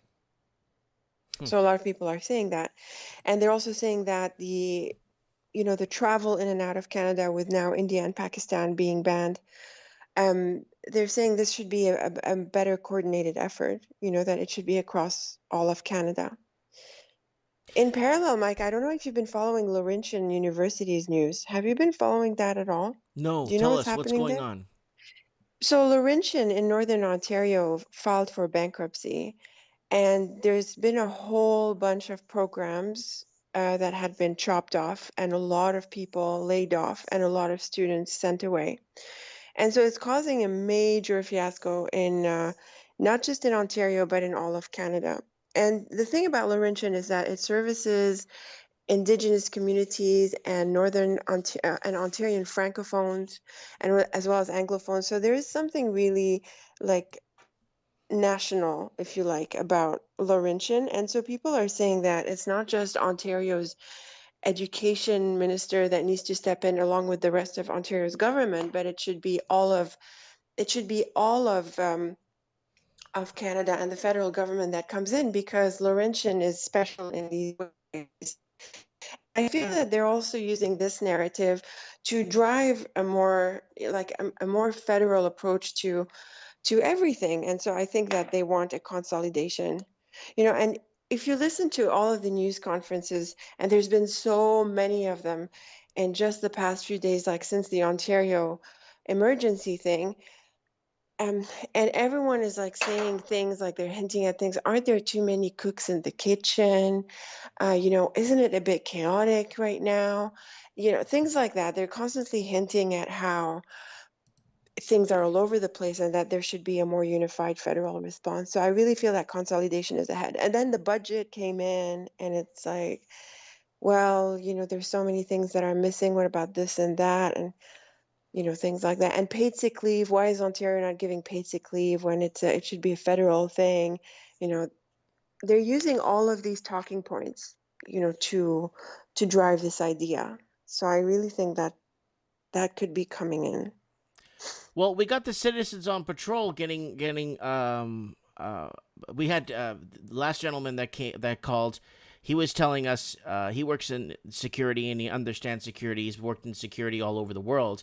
And he was telling us basically that it's kind of like an Uber security. So if you call the police, some like Uber security guard will come, and they're actually looks like they're defunding the police in some ways. I don't want to misspeak here. Many cities in the U.S. Yeah. Well, he's in Toronto. And the police got a 25% cut in Toronto, I think. Right. I think a sizable amount. Yeah, and you have these people who are not police who answer 911, like I was telling you. Yeah. Remember last time or the time before? Yeah, because that's imagine you call for an emergency and some random guy who's a pizza driver on the side, a pizza delivery guy. Oh, what's the problem? Right. Okay, let me drop off this pizza and I'll be over there and I'll help you solve it. That's right. And, crime is seriously up in Toronto. Ooh. Every other day, there's a shooting. Every other day, there's someone That's what missing. they tell us. And, well, there'd be more. I'm prone to believing them because first there's the anti-gun laws that are being pushed a lot. So, they always use that. And then second, there's a lot more random immigration in recent years. I sent you a link by Better Dwelling. It's not really related to what I we're saw talking that. about, I saw that, and I'm actually gonna make an independent video on that one on Monday because that's a major issue. It's a major issue, but in there they slip in as well that the immigration to Canada has been zero, and that the population is on a decline, and that's an issue. Well, the death rate in Canada is higher than the birth rate. Remember 2 years ago before COVID? Immigration Remember before COVID kicked off in 2018 and 2019, birth tourism from China was bigger and there were more babies being born in Canada through Chinese birth tourism in Canada than there was locals having babies? Yeah, and that's old. That's old news. And then cool. the Canadian proper can't afford to have a family anymore. That's right. They depend on foreign money, on foreign investments. And that's a scary part. So anyway, immigration is zero, right? So that means they might just accept anyone, which means that there's a lot of random people that could be coming in, or those who come in are pretty random. And, that could cause issues, right? Mm-hmm. That could cause crime. Because, people are not, I'm sorry to say, but people are not really vetted for quality. Let's just put it that way.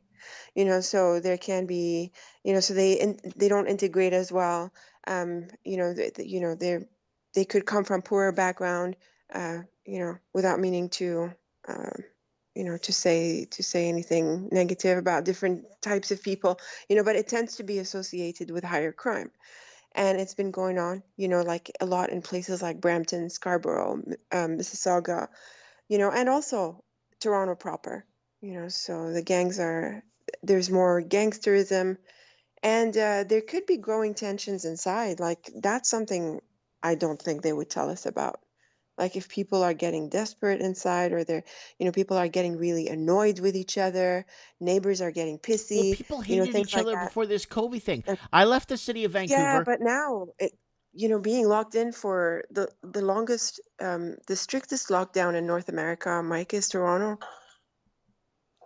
I know Toronto's pretty hard when it comes to, and people, protesting at restaurants, people protesting that go against the lockdown orders.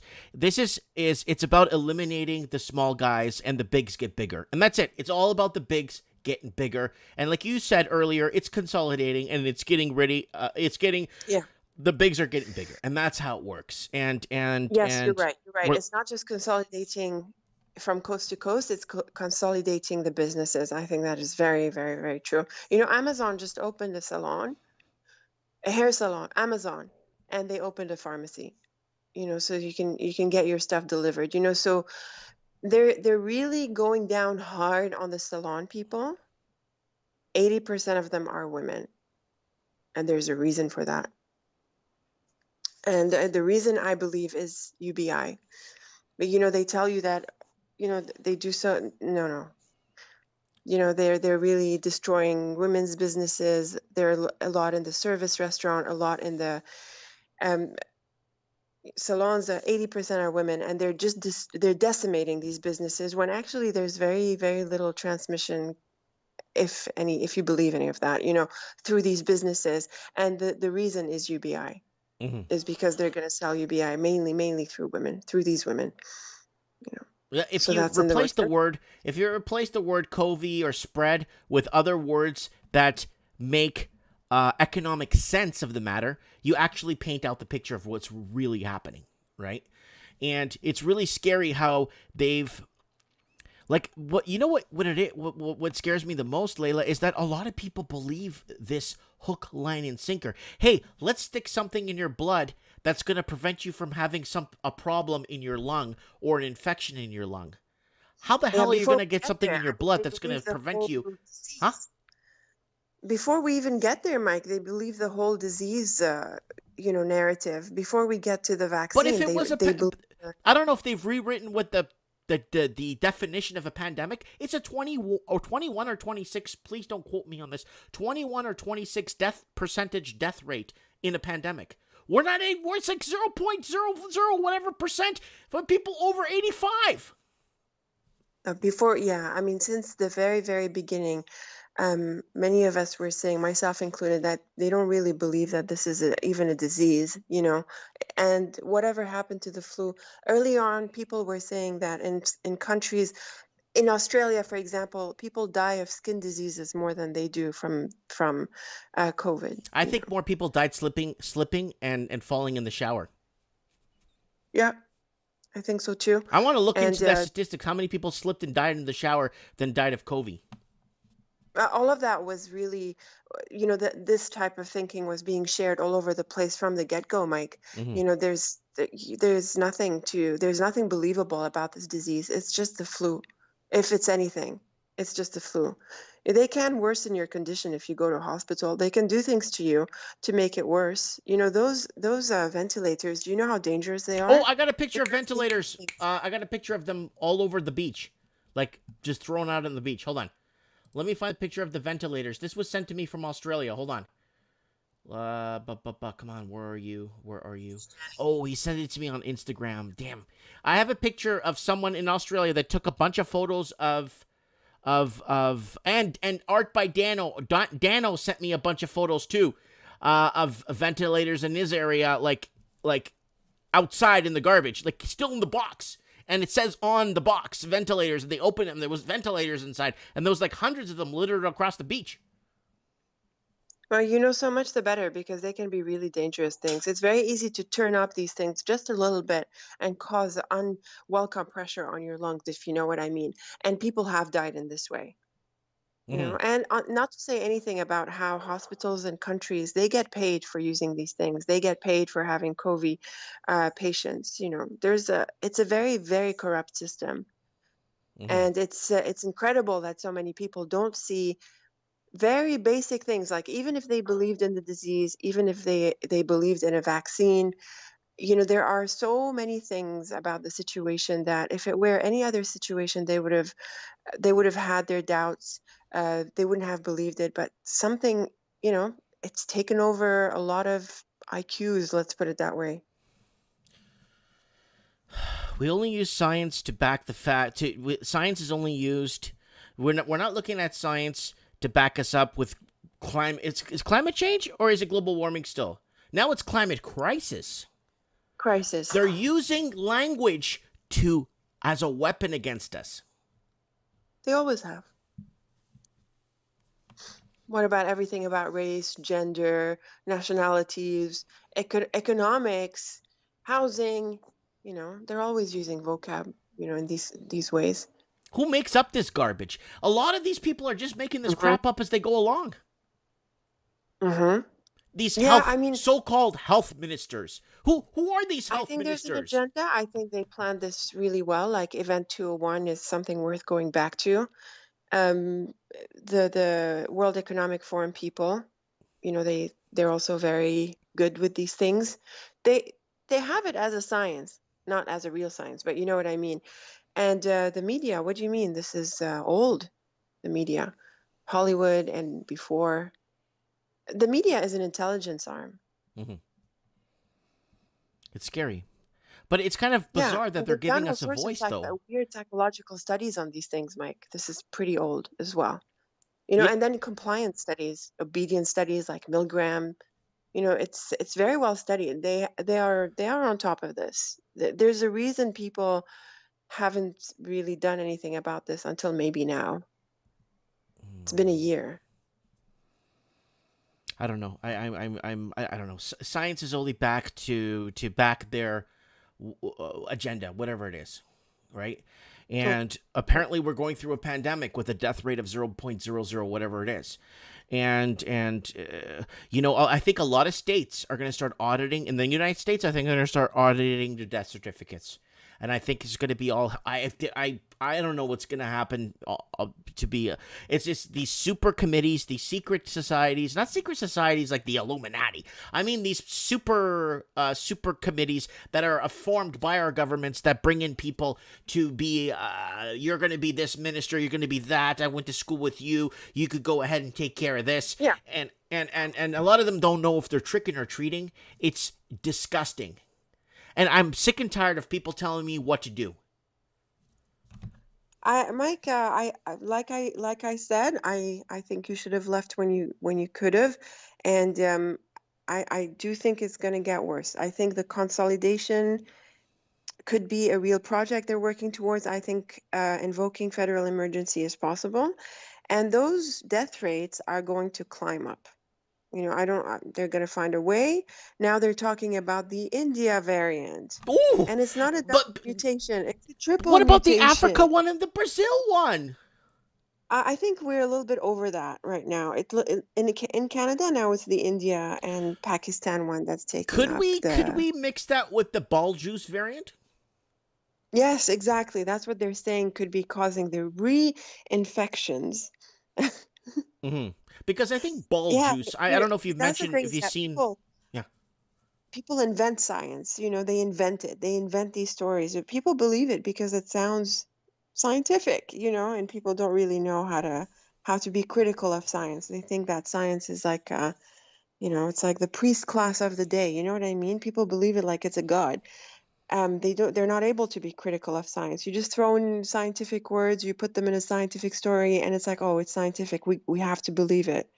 It's complete BS. And that's why, Layla, on the bright side of things, more and more people are moving towards religion or something or some other belief that's actually more believable than this BS. Like they're trying to say, oh, we need to manufacture more prohibition. It's more believable. Yeah, I agree with that. We need to have a prohibition on the way people are commuting towards different destinations. Who makes this crap up?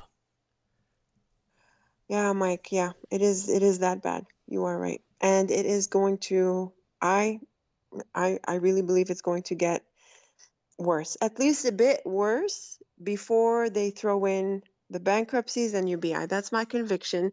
That's what's on the list. That was leaked. The Irish Sentinel list, which was leaked in different places, and if you go back to that, all the points have been checked. There's only 3 left on the list, and then after that, it's the reset. What's the 3 points that are not checked off? What's left is a complete shutdown of travel, Okay, and we do have a complete. checkpoints now, and they want us to hunker down. Yes. What the hell does Doug That's Ford know about hunkering down?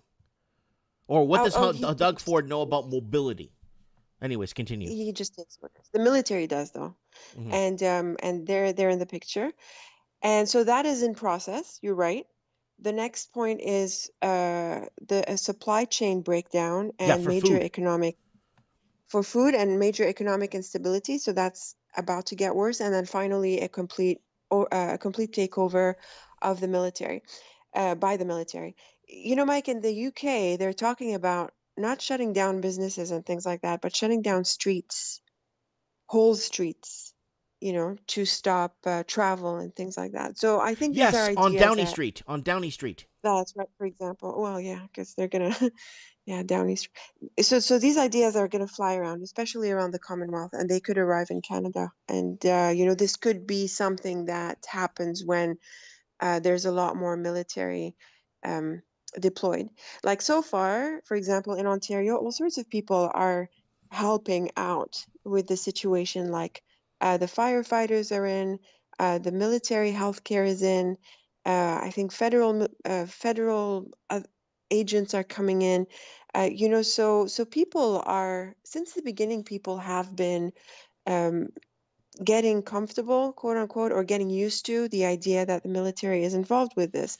Like the person who is leading the rollout, the logistics is someone from the military.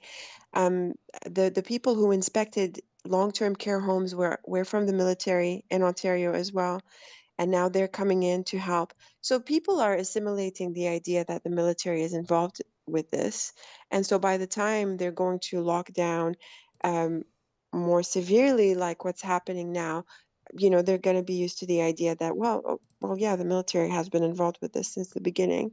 If you Hmm. listen to some of the interviews, some of the speakers, and it's all scripted, um, they're saying, well, if the federal government needs to implement a complete shutdown to stop this, then they should look at this. Why are they, and they're constantly blaming the government, like whether it's the Ontario government or the federal government, like why is Canada so behind on this? Look at New Zealand, look at Australia. If we had shut down from the beginning, we'd be out with our family right now. Now we're worried about our summer, so that's how they play it, to get the government, well, not to get the government, so that the government actually implements these more extreme measures. And I do think it's in the pipeline before there's bankruptcies and UBI. I believe that the UBI framework is going to be in place by the time there's going to be this major economic instability and more businesses shutting down, so that they capture a lot more people into the UBI program. You know what I mean? Let me grab a quote here from an article real quick, okay? 15 months into the pandemic, Canada's most populous region is at the breaking point. Today, COVID situation in Toronto is looking more and more like a lesser developed nation facing pandemic worst case scenario. So they're already propping up the language, loading up on guns. This is when the media loads up on guns, and they're ready to launch with a big. So they're kind of laying out the groundwork here for us to let us know, oh, Yep. we can't be a developed nation. This pandemic is. So again, they're gonna have to stop using pandemic because according to it's a 21% death ratio. We don't have that. So they're gonna have to change They're it. not going Just like they to. did global warming, they had to change global warming because we're freezing. They're gonna have to keep kind of renegotiating the story as they go along. I want to thank Cordray for sending me $3.99. Thank you so much, guys, for the super chat tonight. And it goes here, I'm writing from the middle of the COVID hotspots as the spread of COVID variants increases in Toronto.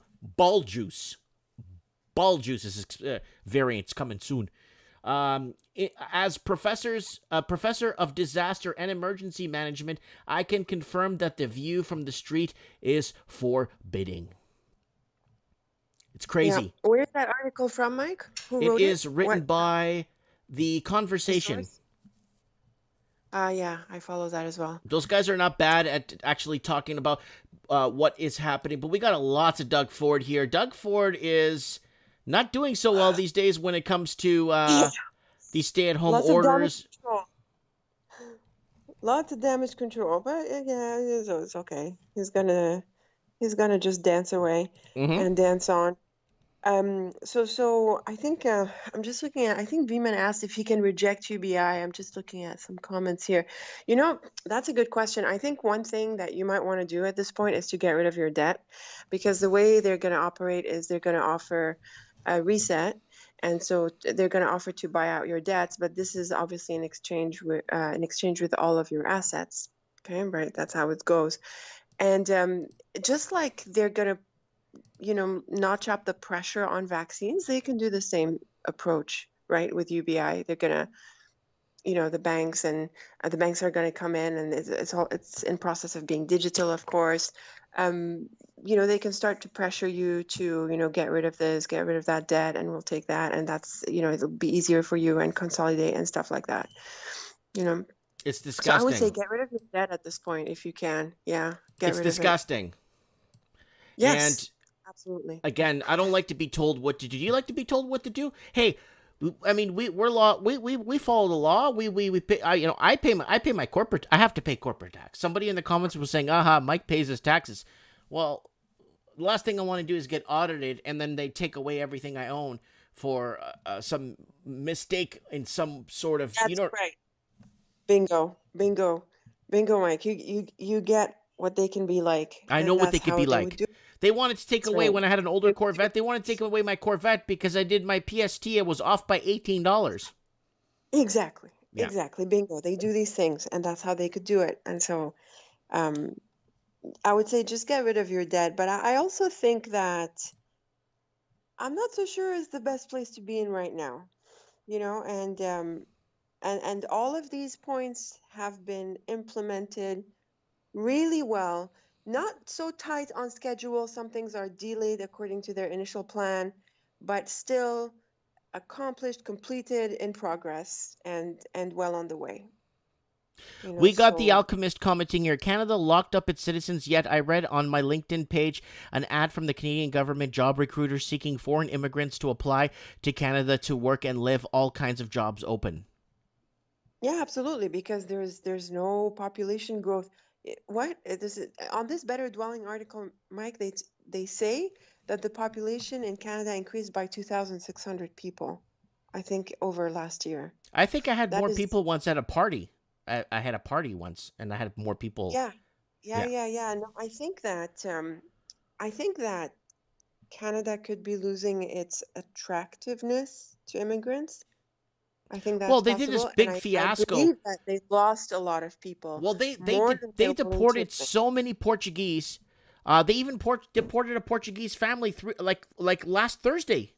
Another family was deported. 2 families were deported back to Portugal during the big pandemic. So they keep deporting the people they don't want in the country. So if they deported them, then they don't want them. But those whom they want, I think a lot of people left. And you kept saying, right, like all of these Europeans are going back to Europe, and this friend of yours who's saying so many people are leaving. He's a ticket processor. He processes tickets, and what he does is his job is to report to the federal government who's buying one-way tickets out of Canada.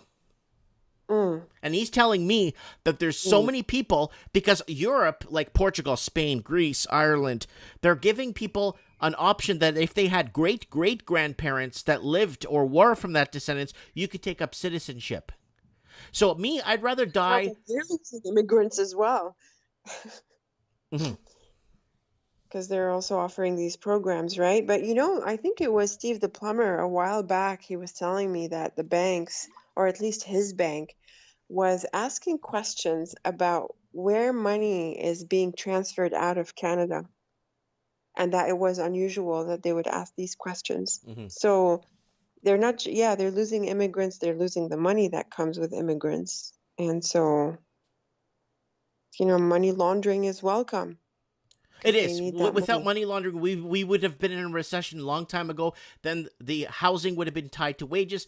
Pandemic hits, mortgages can't get paid, reset, raise interest rates, and then we will be on our way, and we reset, and everything goes forward. And then we would be for the IMF, yes, and for the United Nations sustainability goals. UBI is a UN sustainability goal. It is. So it's like a climate change goal. Yeah. So they're part of it. So Canada's part of it. So Canada's the Mickey working Mouse towards it. climate change and all this Mickey Mousing that's happening, it's all intertwined. Yeah. Exactly. Hmm. It is all intertwined, and they're working very well towards these goals. You know, I really see them achieving it. Okay. All right, Layla, it's been a great 30 minutes. I'm going to let you go. We're going into our second hour. I want to do a quick channel plug, and then I want to go try and get Supremo Cannon on for a bit. Maybe see who else is out there that wants to call. We got a good first-time caller in today, eh?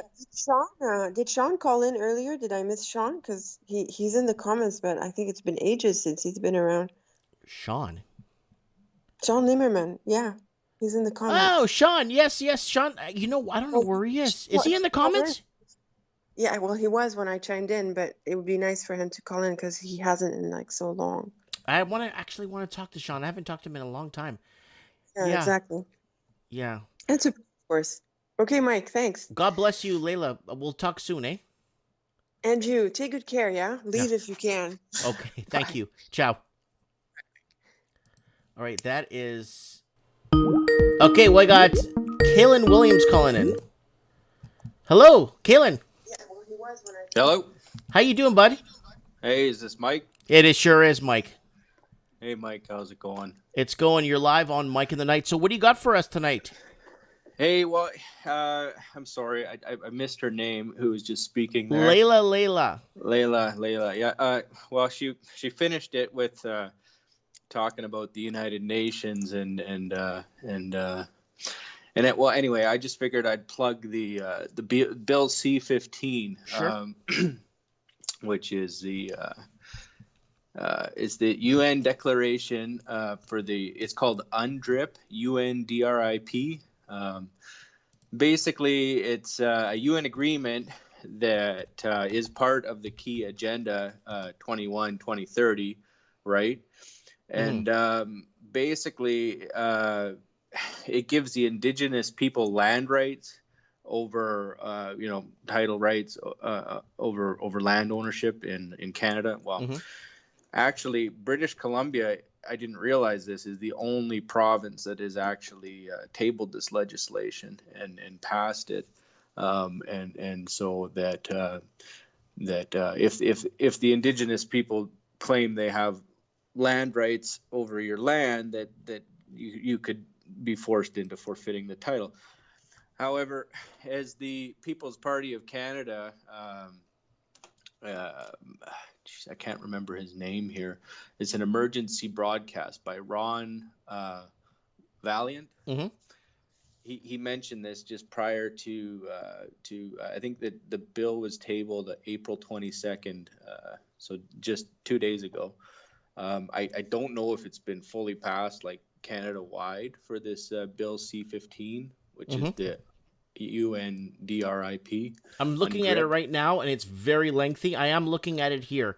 Yeah. Bill C-15, it's the first reading was on December 3rd, 2020, and it goes on an act respecting the United Nations declarations of the rights of indigenous peoples. So it goes into that. I know that in British Columbia, there's a lot of unsurrendered territory, and there's a lot of uncontested territory too, right? So yeah. And, but anyway, it's a key part of Agenda 2030 and a global pact on Section 17 of Sustainable Development Goals, right? That's correct. The SDGs. So, we could speculate here, but what I'm kind of thinking is that, because their definition of indigenous, they don't provide indigenous, what they don't have a definition in the UN document as to what that really means. You know what I mean? Like, so anybody who's indigenous, you know what I mean? Indigenous to Canada, indigenous to what? They don't really provide a definition for that. So perhaps, something comes along and they say,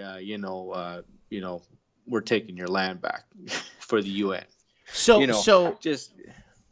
Okay, I see. Again, they're using language against us. You know that, right? Yeah. Well, that's a major issue. the English language is it's it's spells, right? It's Yeah. all spells. Spelling. Well, this Yeah. is really good that you Anyway. brought this up to our attention here, because there's just so much going on, right? So, Bill C-15, it doesn't identify in the UN or what indigenous means, the originals, right? Or the original occupiers, right? Yeah. Anyway, I think, and is Ron part of the People's Party of Choice here, the PPC with Maxime Bernier, this Ron points out, is that that perhaps the indigenous people are being used almost as a con in the by the UN to fulfill their agenda here. Very interesting. We ultimately know what this is all about, right? And Trudeau himself has been caught, the videos are public all over the internet of him saying, we're using this pandemic to further to accelerate our SDG goals to accomplish this, right? So it all kind of falls in line with, you talk about conspiracy theories, or that what Layla was just talking about with the just a few more points until we're at the point where we're in total lockdown and their the travel bans, and then the reset where they forfeit your assets and you get forgiven for the debt, and you succumb to the vaccination schedule and all of that. But it all kind of falls in line with this UN Agenda 21, right? Which is 2030, which is the sustainability movement. And now that you kind of paint the picture of with this Bill C-15, that they can come and basically strip you of your property rights, it all kind of, it's going to a place where I think your average Canadian, if they understood where they were trying to take it. And I sat there yesterday, was it yesterday, the day before? Chris Sky was in town. He's a guy that he's driving around, and I shook his hand, and he's a great guy trying to raise awareness to what's really happening here.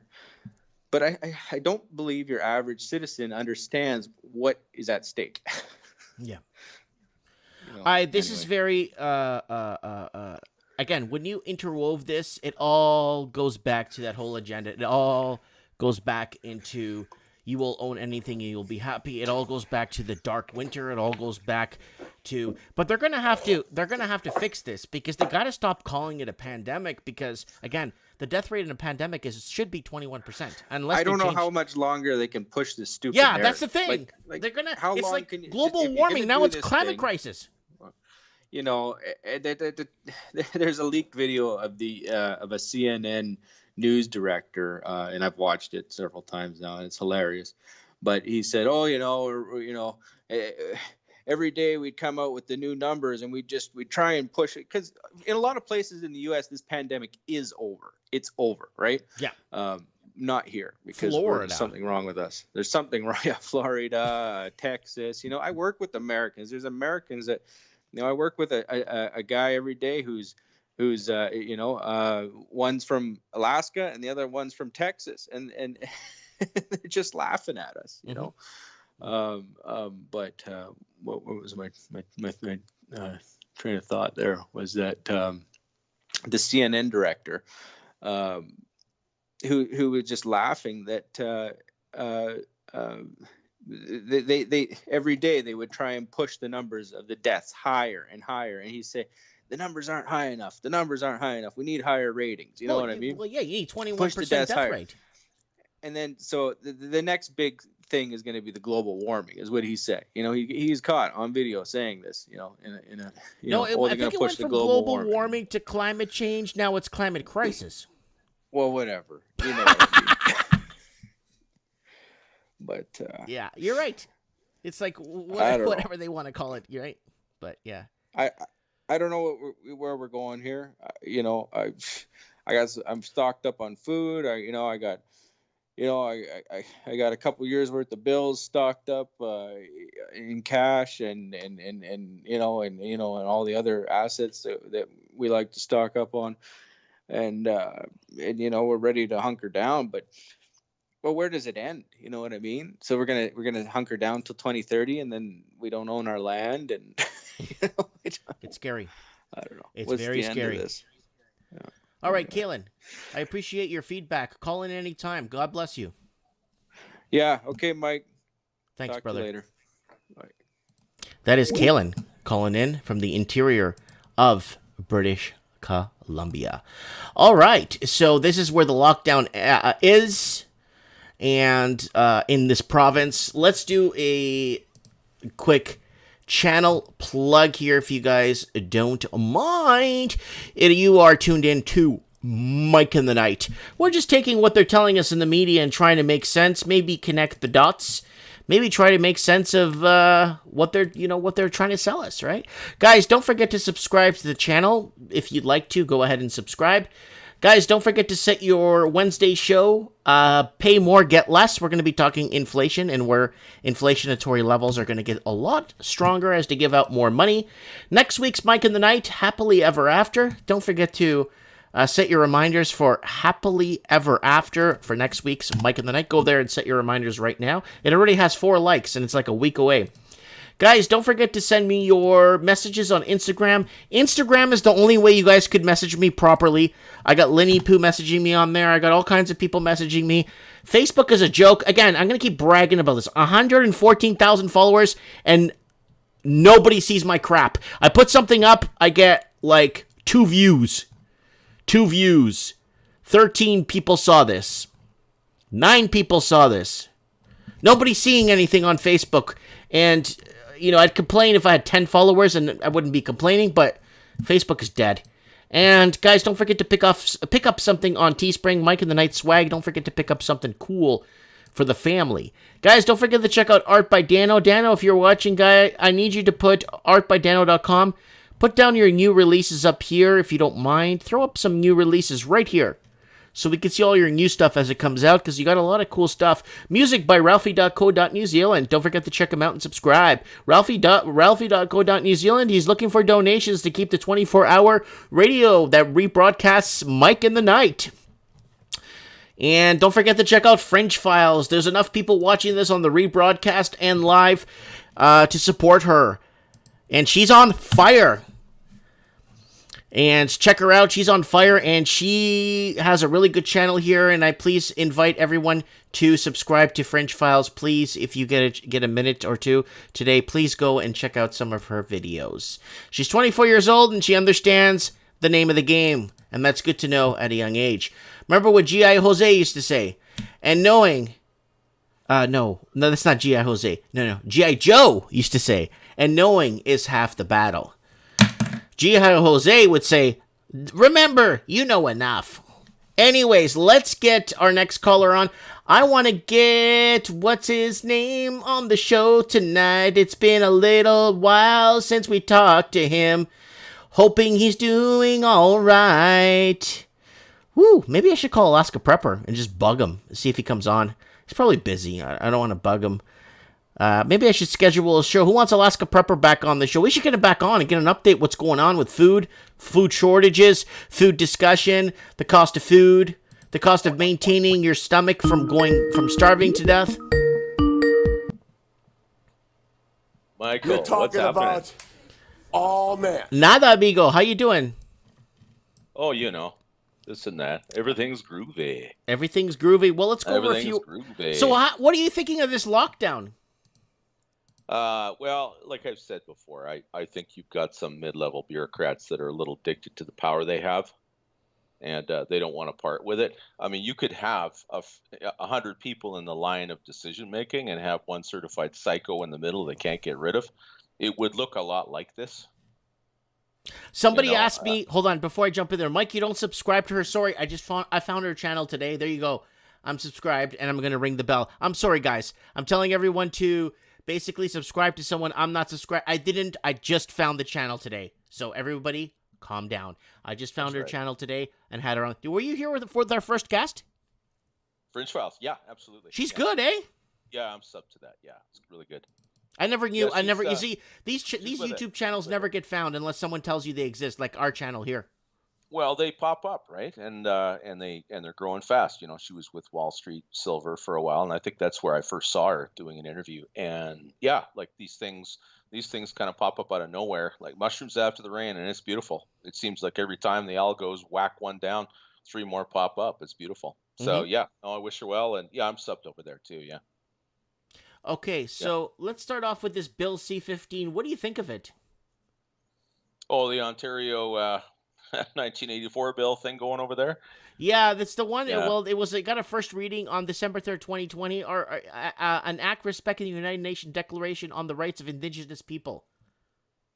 Oh, okay, yeah. Well, it's more Marxist dialectic, right? They're trying to outflank us, and that's basically okay. What they'll get down to is it'll be Ottawa and them against all of us, right? So, you know, I don't know where they're going to go with it. It could be that they start making land claims in places where even they were ceded, by treaty 100 years ago, and just want to rewrite everything. I don't know what they're going to do with it. But we had something similar in the mid-90s in British Columbia, you know, where there was one tribe up north. The name escapes me at the moment. But yeah, they got a separate deal than the regular treaty commission negotiation process.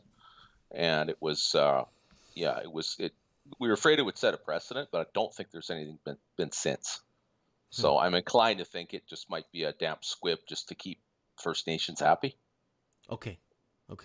That'd be my guess at first, because it hasn't really resulted in any changes before. Okay, let's go back into language discussion here, if you don't mind. Absolutely. Okay, so a lot of people don't know that they were trying to charge or trying to get farmers to pay a methane tax back in the late 1800s. Mm-hmm. And then we had the ozone layer protection movement in 1983. Yep. Then we had the global warming 1999. I think it was 1997 when global warming made its first appearance. Am I right or wrong, or was it 1996? Yeah, I think it was the mid-90s, because An Inconvenient Truth came out in the year 2000. So obviously they were producing it for at least a year before that. So I think it was the mid-90s. Yeah, the environmental movement in the early 90s in BC was outlandish. Okay, global warming, so mid-90s. And then we had climate change in 2017. Now they're calling it climate crisis. Climate crisis, of course. Yeah, linguistic kill shots, right? It's just trying to ramp up the fear and the hysteria. And that's where we're at now. 50% of the population isn't buying a word of it anymore. They just think it's cringe. And the other half is completely hysterical. You know what I mean? You look at that lockdown stuff that Doug Ford just tried to pass, and now he's doing major damage control. That's good news. That's really good news. When you got people on the streets defying lockdowns and masks and all that, and the government has to do damage control, that's good news, right? They're not going door to door with the Stasi. You know what I mean? Like, they don't want to go there. So it's tedious, and it goes on, and it's relentless, and we hate it, and we've been seeing it our whole lives, Mike. But, they're just making a certain segment of the population is just getting angrier about all of it. Let me ask you a question. Okay. What does Doug Ford know about mobility? He could find his way up from behind if he can't find his way out from behind a stack of pancakes, I guess he just eats his way out. One way or the other, he gets mobility, right? I have nothing against the guy. He inherited a hell of a mess when he took over. Yes, and he what did. What are you supposed to do, right? Because the same wackos, downtown Toronto are still calling him a Nazi. And he's basically said yes to everything they want. So you can't win with these people. Sooner or later, someone has to decide they're not going to try to win them over and just say, screw you, and do what everybody else wants done. We're just not there yet in Canada. All right, let's move on. Ontario extends COVID-19 stay-at-home order to May 20, tightens restrictions and increases workplace inspections. What do they mean by workplace inspections? They're going to go in there with the Gestapo to make sure everyone's got their papers and everything's in order? Like, what does that mean? I know it's Karen, English, but what are they trying to say? Yeah, Karen with the purple hair and the clipboard will be going in and reporting what's going on, I'm sure. I'm using metaphors here, of course, but the reality is, what exactly are they going to inspect? If people want to stay in business and they have to abide by this stuff, they're not just going to let some people sit at a table with masks and the other half are going to walk in and, without. And, obviously you post a note on the door, mask required. People put their little blue piece of paper on their face and they walk in. Like, it's just foolishness. I don't know. Like, it's got to the point now that anytime somebody tries to relax restrictions, it's like in Thailand, for example, the places that have opened up again. Well, Thailand's locked down. We got video from Liam. Yeah, I saw that whole empty bazaar / mall there. It just deserted. It's brutal. Because a place like that, because that's where you find all the deals, should be jumping, right? Absolutely, you'd think so right now. I'm inclined to think that somewhere up the chain we're going to find out that the biggest decider of COVID lockdowns is probably the IMF or something. Okay. You know what I mean? If you go up if you follow the money and you follow the paper trail, sure, there's always a paper trail. But let me ask you. Money. Yeah. I'm just concerned. I'm just really concerned of okay, when are they going to change it from pandemic to something else? Or are they going to change the definition of a pandemic? Because the death rate of a pandemic is 21%. So when are they going to stop calling it that? Like, they're going to have to call it just like global warming. Hey, it's getting cold, so we got to call it something else, right? Well, I mean, the global warming narrative, right? People were refuting it while they were still pushing it. The idea of any kind of any kind of shuck and jive with the media involved is they get the lie out 3/4 of the way around the world before the first published blog or, alternative media post talks about how it's nonsense. And it's the same thing. They're calling it a pandemic. They're beating the pandemic drum. It's technically a drug too, I suppose now, the effect it's having on people. But no, they're just banging that drum. But it's got to the point now where people are like, well, people aren't dying in the streets. I think this thing's over. I think I think it's time. Layla, you're partly right. Yeah, it's not Karen coming in. It's the police and soon going to be the military. We have no military in Canada. I'm not concerned about that. Where the police are concerned, they come after Karen. No, you know what I'm afraid of? Never mind the military, the UN police. The UN police? Yeah, all 500 of them. We're a rather large country. I know. I'm just breaking it. Okay, now here it is. I knew we were gonna have this was a year ago. What can Ontario learn from Melbourne COVID lockdown? So remember Melbourne, we had callers that called in from Victoria in Australia.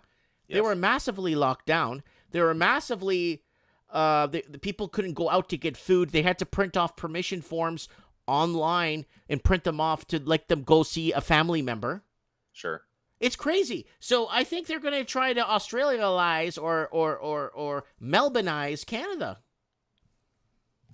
They might try. They might give it a shot. But since Melbourne has done it so much earlier than Toronto, and the results are inconclusive to be charitable, I think that there's just going to be a lot of backlash, and they do have to acknowledge that backlash. They have to do damage control. They've backed off several times.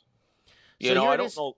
Sorry, but I know a lot of people don't remember, but in the mid-'90s, we had Alan Rock, the Justice Minister. He was trying to ban guns in Canada and said only the police and military should have them, right? He tried doing that. Didn't work. They've been trying this stuff for 50 years, and they haven't succeeded. Not completely, anyway. But now they got the media on their side. They've always had the media on their side, though, Mike. You're talking about Toronto media and the CBC. Hello, like, you know what I mean? Like, they'll be all be out on the streets parading on May Day. Let's just put it that way. It's just that they don't represent the majority of people. They might represent a sizable minority, but not quite 50%. And remember, even in Canada, 1/3 of people that could be eligible voters don't bother to vote. So no matter who's in control, they don't have a mandate to remodel anybody's country. They don't have it here. They don't have it in the States. They certainly don't have it in the UK, where you got half a dozen parties. And the rest of the Commonwealth, it's the same, right? So anything they do, even when they're in power and technically have a majority, they still have to tread carefully, because if they don't care about the people, less useless eaters, they certainly have to care about the other parties that represent those useless eaters, and they're all relentless in criticizing each other, right? So, no, the fight is still on.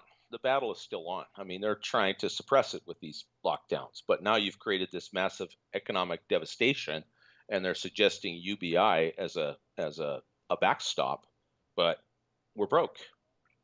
Every developed country in the world is broke. It's not going to fly. How long are they going to be able to keep that up before your whole UBI check goes to buy one freaking roast beef sandwich? Like it's not happening. It won't happen for long. Okay. Yeah. Let me throw something out there, and then let me throw a curveball here. Okay. Today, in the news, Biden says Armenian mass killing was genocide. Wow. That's the first person of any, like, I got upper stature to ever acknowledge that. Yeah. Yeah, probably. I wonder if he'd have the same opinion about the. Oh, you mean the Turkish one? Yeah, with the Young Turks, okay. where they The wiped Armenian- out, where they Yes. wiped out, and I can't show photos of Yeah. it, but they were crucifying women. Yes, they were. I've seen those photos too. Yeah, it was ghastly. Yeah, well, they call it a genocide. NATO is a bit of a thorny issue for the administration right now, but they're also a member of NATO. So yeah, they're poking them with a stick doing that. But you know, they have to keep Turkey in line somehow. It seems that Erdogan has dreams of reviving the Ottoman Empire. Yeah, that ain't gonna fly. So what happened in 1915? People should kind of, because we're entering this kind of darkness now in 2021. So guys, take a gander at this. What happened in 1915? Ottoman Turks had accused Christian Armenians of treachery after suffering a heavy defeat at the hands of the Russian forces and began deporting them in mass to the Syrian desert and elsewhere. Hundreds of thousands of Armenians were massacred or died from starvation or disease. Atrocities were widely recorded at the time by witnesses, including journalists, missionaries, and diplomats. Yeah, approximately 1.5 million Armenians were killed by the Young Turks. Yeah. The Turks, of course, this was during the Great War, and the Ottoman Empire had marched through, I believe that's Caucasus Mountains. And yeah, they'd lost a lot of troops to frostbite. Things didn't go too well for them, and then the Russians defeated them, and then they retreated through the snow. And I think the Armenians, or some of them anyway, were plundering the bodies. So they decided Armenia at that time was a province of the Ottoman Empire in northeastern Anatolia. And basically, they were always kind of a problem for them, and they're Orthodox Christians, obviously, and the Ottoman Empire was Muslim, although there were a lot of Christians in it too, of course. So yeah, I think they decided that they were going to take that as an opportunity to rid themselves of some troublesome subject peoples. So that's kind of what happened there. Yeah, no, it was awful. It was absolutely terrible. But these things don't happen in a vacuum. I wouldn't claim to know everything why they decided to waste the bullets doing that. Right. Yeah. Well, we got. I'm gonna just say something in Portuguese. Te amo Brasil, salta. Anyways, Brazil is in the news. Well, Brazil's been in the news for a while, and it looks like Brazil's Bolsonaro says military would follow his orders to take the streets. So I spoke to my friend, what's his name, José Silva down in Brasilia, and he's telling me that the media is hyping things up, and there's no unrest. Like, if there's people on the streets, people peaceful protest, there's no need to put military on the streets. And I think they're pulling this in every country. Yeah, they're playing rhetorical chess, right? Like Bolsonaro is a populist, so of course he's a far right Nazi, blah blah blah, friggin' blah. Just boring after a while, right? But the media obviously is predictably, shall we say, slightly left of center to be charitable. Yeah. And they're going to, in as far as they can, stir up their audience to protest any reforms that Bolsonaro tries to make to the political system, and probably the country's finances and everything else that, Lord knows, needs overhauling in most of the developed world. There's always people trying to fight against someone trying to balance the books and fix the system and maybe administer some justice. And right. restore some of the conditions that actually create prosperity. So they're basically, yeah, it's getting pretty bad there. I'm going to keep you guys updated on what's happening there. I do have a huge contacts down there that are giving me the uptick on what's happening. And then I got people messaging me from, let's say, Mozambique the other day. Guy's a doctor and says, like, is that COVID thing still happening in Canada? I'm like, yeah, we're locked down. It's like, really? Yeah. Yeah. Pardon me. Yeah, I wouldn't be surprised. Yeah. So it's like they're trying to push it here, but people are just doing their own thing. 90% of people don't even wear masks, and a couple of police were beat up for trying to enforce masks, and then they cut it right off. Oh yeah, well the governments in most of those places are so corrupt. Yeah, if they actually tried to enforce something, if you can't bribe them, you beat them. It's as simple as that. And the fact is, countries that poor, what is the IMF going to do? Mm-hmm. Right? It's like, yeah, we won't loan you any more money. We're broke already, baby. Yeah, you loaned this money we couldn't afford to pay back, so you could take our mines and our infrastructure away. That's right. Yeah, you go right ahead and try, guys. Yeah. Did you know that Angola 2 months ago asked Portugal to come back and recolonize? No, I didn't know that. They have, and so has Timor, and Indonesia has already asked the 9th time for Portugal to come back and recolonize. Well, you know what? Maybe they should. Well, because they left them alone. You know what I'm saying? Well, they left them alone, but the big thing is that we have these, because of the post-colonial era, we have these nation states that are all set up in the European retreat with European-style state apparatuses in cultures that are heavily divided tribally. You know, like it's not. I don't think this kind of thing is really part of their culture, and it went pear-shaped pretty quickly. Mm-hmm. And Brazil is one of them. You know, you had a relatively small group of, shall we say, conquistador Americans who you know, kind of held the whip hand of power. But as they became more and more democratic, and as the demographics changed, yeah, there's just you've got people who don't understand a lot of the economic concepts that arose in Europe in the, you know, late 1700s, early 1800s, when all these places were originally colonized. So yeah, they're having problems. They're all failed states. You know, we're getting that way too ourselves sometimes. Mm-hmm. Yeah, Argentina is a perpetual mess, and it's sad. Yeah, Argentina is a big mess. But a lot of British people are fleeing there. Yeah, well, it's relative, right? I mean, let's face it. You could say, well, Argentina's chaotic and Britain isn't, but you know what? Sometimes chaos is a refuge too. Sometimes chaos is liberation. Let's face it, if we had a breakdown of law and order in Canada, think of the number of places where the law and order actually keeps normal people from defending themselves. Imagine that going away for a while. A lot of things would get fixed in a hurry. I'll just say that. You know? So it's all relative. I'm not looking forward to any of it. I'm not advocating anything. No. But I have a feeling it's going to happen naturally anyway. You know, order out of chaos is something that if enough people know about it, they can impose some of their own order because they know who's trying to do it. And they know who their agents are.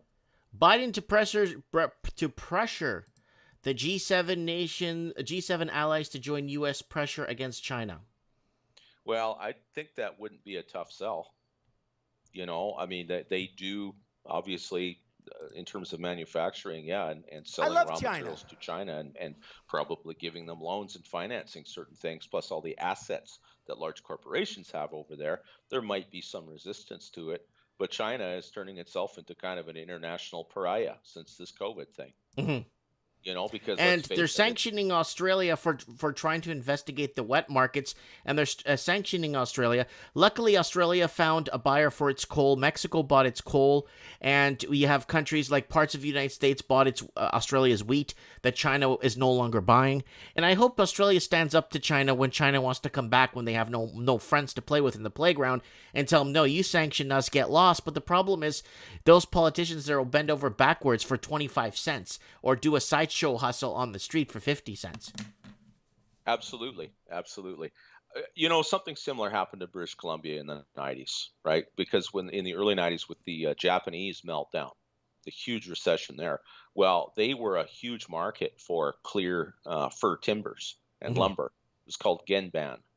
It was pretty high-end stuff. They use a lot of it for their traditional timber houses there. And obviously, a lot of people still live in that kind of building. Well, that all dried up, right? So they had to find alternative markets or just start thumping it into the States. But then the States, our softwood lumber agreement expired, and all of a sudden we had this 27% countervailing tariff on all lumber from Western Canada. I don't know about Central Canada, but Western Canada got whacked by that too. Mm-hmm. So, you know, crises emerge, but they they buckled down and they got more efficient, and they found other places to sell their stuff, and they did fine. And coal and things like that, commodities, are still traded in U.S. dollars pretty much universally all over the world. Yeah, they'll find other places to sell it. They might have to give them a bit of a deal on it to cover the extra shipping. But no, they don't. They don't have to sell coal to China. I mean, really, before 25 years ago. Well, China now is trying to purge all the coal out of Mongolia now.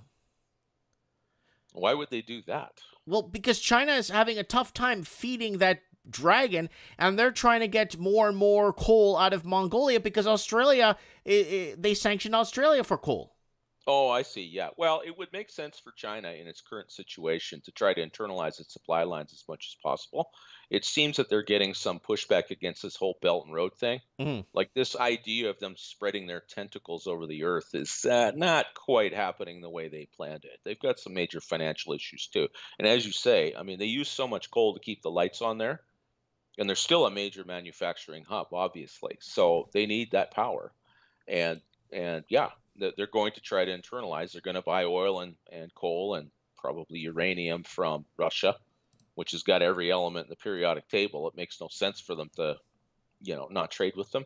I think that's what they're going to wind up doing. They'll wind up forming a more internalized power and manufacturing block and try to find a way to make it self-sustaining. They have the manpower to do it, though. They have the manpower to do it, but their manpower is aging rapidly. It's not to the point where all of a sudden 30% of the population is old and feeble and needs care, but demographically, they're internally collapsing like everybody else, and most of it is because of the one-child policy. That's going to create instability when you've got 30 to 40 million young men who were permitted to live because of the culture that you look after your parents, so they wanted a boy, but none of these boys are ever going to be able to marry and have families of their own. And then when they're older, they get to look after their aging parents. Yeah, this ain't going to fly well. They got major internal stresses in China. And remember, still, there's 100 nationalities there. It's just, I mean, to us, okay, well, they all look the same. No, they totally don't. But they're, think of the Austro-Hungarian Empire. They spent more time on internal security in the Austro-Hungarian Empire. That's why they never had an overseas colonial empire. They needed all their troops just to keep order at home. Right. China isn't going to be any different. You have a lot of manpower, but that manpower has to eat and work. Right. So they got to find ways to make that happen, or that iron rice bowl they promised everybody, or my goodness, the CCP is going to be gonzo. No amount of guns will keep the people down that long if they're hungry and angry. It won't work. It doesn't work anywhere else. Okay, I want to throw this one out there. This is a little bit of a curveball here. Republican anti-protest bill. They're passing in Florida, right?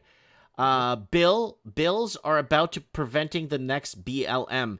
The laws being championed by the GOP are not about protecting the peace. They are about silencing dissident. So basically what's happening is in Florida, they're passing these anti-protest, and we're talking about protest as in burning the city down. Sure. And they're trying to spin it as they're preventing the last, no more rioters and no more. And they're obviously going to spin him as a racist and all that other crap. But I would love for this guy to run for president or prime minister of Canada, to be honest with you. I would too. I would love it if that guy was president. He could be president of the free world, man. Yeah. Yeah. No, he's great. He's absolutely great. And that's good. It's not stifling dissent. These people are not grassroots protesters.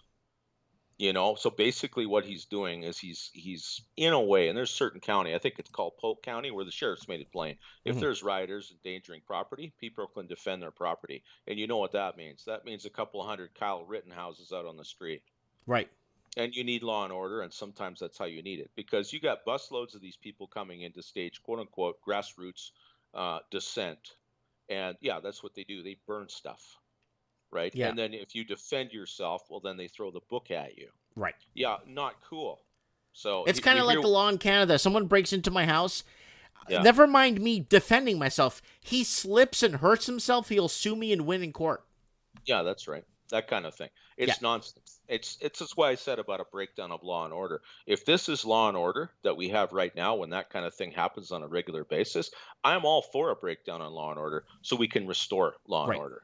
That's kind of what I'm about right now. Yeah, I'm not saying we go the full Pinochet here, guys. Come on, but no, just the ability to talk back and hit back if you need to, and all of a sudden things are equalized again. The idea that we're about to be swarmed by hordes of communists is nonsense.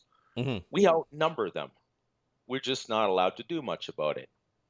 But at least in the case of what's happening in Florida, yeah, you don't have to necessarily board up your windows. You can be like those rooftop Koreans in LA Right. and make sure that they stay over there and not come over here. That's reasonable. That's reasonable defense. That's not suppressing dissent. All right. Yeah. Thousands of anti-lockdown protests take over central London. Guys, this is not being reported by the mainstream. No mainstream media is covering this right now, but there is a lot of protests. Kill the bill.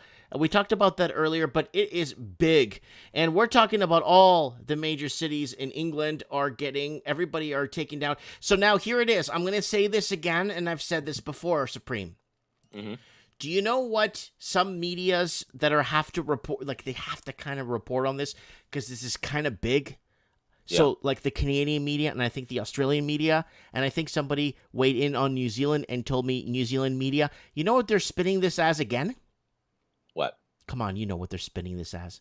Trump, probably. Something. A pro-Trump protest. Of course. Yeah, he's been out of office, like 2 months or 3 months or something, and it's like, we wonder what Trump's doing. Like they've got nothing else to talk about. No one's watching their crap. So people anymore. are the mainstream media. Some of them are getting away with actually labeling this as as a pro-Trump protest. Of course it is. Yeah, they're just retards. It's just cringe. And this is the thing. This is why people out in the streets, they're not buying this crap anymore. Yeah. It's like, get off. You're off your rocker, you guys. Come on. No, it's some bureaucratic overreach. And yeah, maybe they're trying to pass some kind of legislation because they've still got, they want to give police all these powers. That's what they want to do. Give police all these powers. Yeah. Like they want to be able to go into someone's house and do a breathalyzer test. Yeah. It's been Brit Bongistan for 20 years already. It's just retarded, and people have had enough. And this is the thing. They don't know when to stop. They jumped the shark 25 years ago. It's nonsense. It's like no one's buying this crap. And even the people that are, it's just because they think that they're part of some Save the Earth movement by wearing that stupid blue piece of paper. And if it wasn't that, they were wearing a ribbon for Save the Spotted Owl or, Independent Quebec or whatever, places they've never been, don't care about. It's just virtue signaling. And now these are the people out virtue signaling for the things that they should have been concentrating on in the first place. So here they are, the lockdown protest, major one here from the overpass here on Waterloo Bridge. Mm-hmm. And there's quite a few people, actually. There's a long procession here of people. But again, beautiful. It's the media. There's been a slight development in London with a pro-Trump protest today. It's like it's a lockdown protest. I love this so much. I know. It's hilarious. Yeah, that's right. Well, I hope you got your facial recognition cameras out, London Metropolitan Police, because these are all the hundreds of thousands of faces that you're going to have to go start rounding up. With your fat little affirmative action bobbies. Good luck. Good luck to you. Yeah, that's the thing. They're doing damage control, and that's good. Because the governments that don't have to do damage control, actual fascist and communist dictatorships. They'll spin it as something, but you can't go protest it. These people are out in the street, and no one's really stopping them. So it's not all bad news, guys. It is ridiculous. It's been ridiculous for a long time. And these are people that have just flat out had enough. And there are really a lot of stupid and clueless people that making decisions. It's not all evil people rubbing hands with, cigars in their mouths in some castle in Switzerland. There's a lot of stupid people. A lot of stupid people. Woo! It really is. So, yeah. So I just don't get this. I mean, when do we see the death of the mainstream? I mean, could we petition our governments to stop funding the mains? I don't know if America's getting any bailouts by their. I don't think Americans are getting. I think they're independent still. CNN, MSNBC. I don't think the governments are bailing out American media, but I know in Canada they are heavily. Can't we get a petition going? Just stop funding these people. If they go out, stop using our tax dollars to misinform us. Yeah, well, the thing is that if you look even in the House of Commons, right, you got Pierre Poilievre. He's regularly skewering them on their fiscal policies. Well, that's very important. Yeah. No, Rex, I'm not taking the vaccine. No, why would I? If they'd have to test me to prove that I even had the virus. So but why it would makes I no need sense to vaccine? take a blood vaccine when when COVID is a lung infection. No, they haven't even proved the virus to me. They're definitely not going to prove the vaccine. Where this is all headed. Could you repeat the question? I'm sorry, I'm circling around here. Oh, sorry. I was just asking. Well, let me ask you something else. What the hell is the endgame here? Like, I mean, I get it, but okay, I was going to ask, why don't they just defund? Okay, look, if my business goes out of business, I lose my business and I made my decisions and I'm done. The government's not going to bail me out. So why does the government keep bailing out the damn media? In the States, I think in the States, I think they would riot or protest over who gets to use what bathroom before they would protest people, their mainstream media getting bailed out by taxpayers, right? But in Canada, when are they going to stand up and say, look, stop bailing out these big conglomerate dinosaur CBC and all these Canadian broadcasting, let it go. Yeah, I agree. The problem is, and I guess that's the point I was trying to make. We call them out on their junk all the time. They ignore it. They just do what they want, right? No one's going to throw them out. And where the CBC is concerned, it's a sacred cow, a Marxist sacred cow, and these people are Marxists. So they'll just give them money, right? I mean, the fact that they maybe 10% of people actually still watch them or pay attention to anything. Like people at old folks' homes and stuff, or just have some noise in the background? Absolutely. People back, who still remember back when you had guys like Matthew Halton reporting that actually kind of told the truth, and the Fifth Estate and Marketplace, which amazingly enough still reports some, just the facts, ma'am, kind of stuff, right? Okay, let me ask you something. The political slant has just gotten so obvious, and I think it's just the progressive decline of education over the last 25, 30 years. You've just got this new wave of convinced Marxists and globalists and everything else that are just, everything is a spin. And to them, it's not even a spin. It's like, we're telling the truth. This is the way it should be. It's like the people who unironically vote for Bernie Sanders. They really believe this crap. And they're punishing themselves, but you can't. They actually believe that Joe Biden legitimately won the election. I'm inclined to think a lot of Sanders voters don't, just because of the fact that this guy has been robbed a couple of times, like openly. Mm-hmm. So they might actually be easy to convince to get on board with like this audit going on in Maricopa County right now. Boy, Democrats and the media and everybody has been threatening all kinds of violence over this. Mm-hmm. God forbid we find out the truth. God forbid we are actually told what we need to know. Yeah, we're not given the information so we could proceed in life. So to depending on where we're going to invest, where we want to live, how many children we would like to have in our family, who we want to make friends. They're not giving us the information. That's why our moral compasses are spinning, because we're not given any information from anywhere except people like us that just discuss the current situations.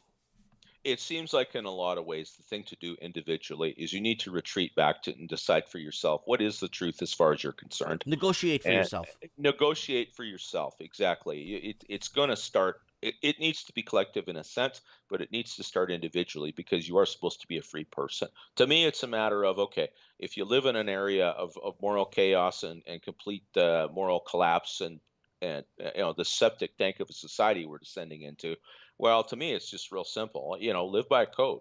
The golden rule will work. The 10 Commandments may be a little more detailed, but not bad advice. Well, they had to take down all the 10 Commandments in the States. They had to take down all the monuments, because it's clearly that everything's being all the laws have been broken. Well, it's the separation of church and state, but in a way, I mean, that's not enshrined in the Constitution anyway. But the principle of it was so that the state would have no influence on the church. Of course, they got around that with the 501c3 thing, right? The tax exemption sort of thing. So in the end, the state still found a way to, wag the wag the church dog's tail, by the tail as well. And now, the churches are corrupted. Yeah. A lot of them are, obviously not all. Don't get me wrong, but yeah, it's still you've got to do a gut check on what's important to you, what it means to be free, how your freedom or what you conceive it to be contrasts with the way you actually live or have to live right now. And knowing all the things you know about how they're constantly trying to get you to transfer your family's wealth to them through, shopping or credit or taxes or the bigs get bigger. Or divorce, or The bigs get bigger. Separating families. Yeah. It's all about. Yeah. I want to thank Exactly. Ralphie. Anti-family. I want to thank Ralphie.co.New Zealand for sending me $2. I plugged him earlier. We're going to do a last channel plug before we wrap things up. Okay. And he's going to be rebroadcasting Mike of the Night episodes on Ralphie.co.New Zealand. Woo!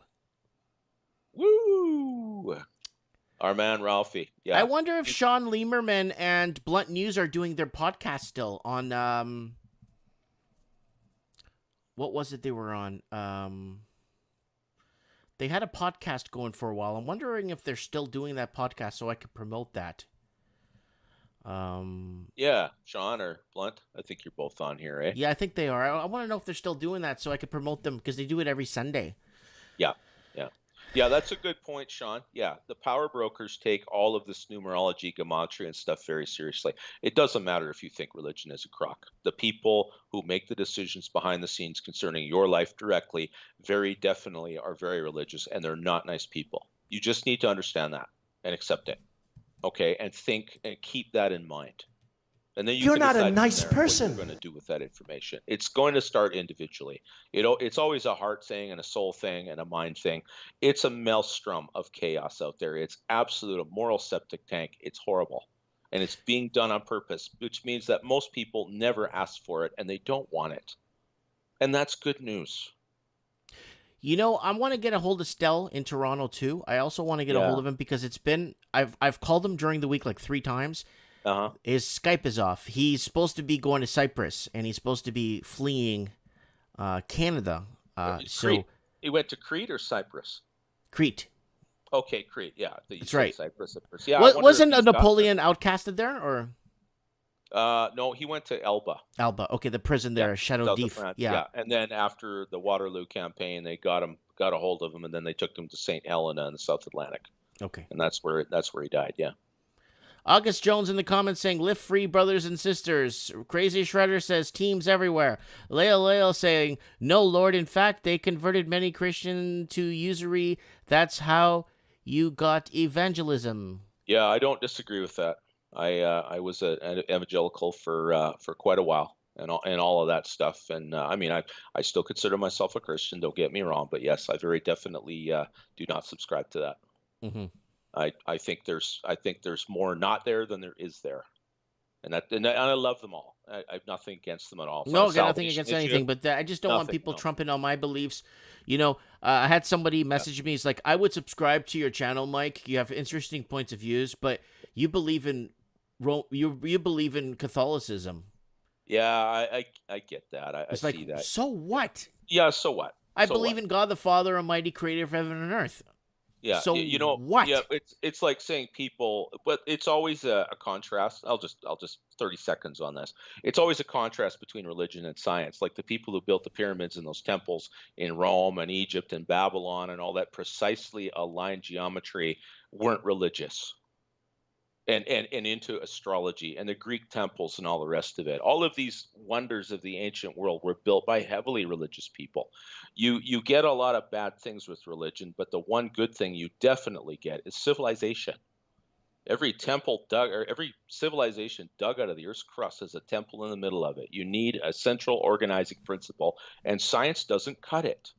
No. You can't derive moral principles from science. And that's the problem. You can't, you talk past each other, and it's too bad. I don't have anything. Lots of people don't believe in God. That's okay. I've got nothing against them. It's all love. It really is.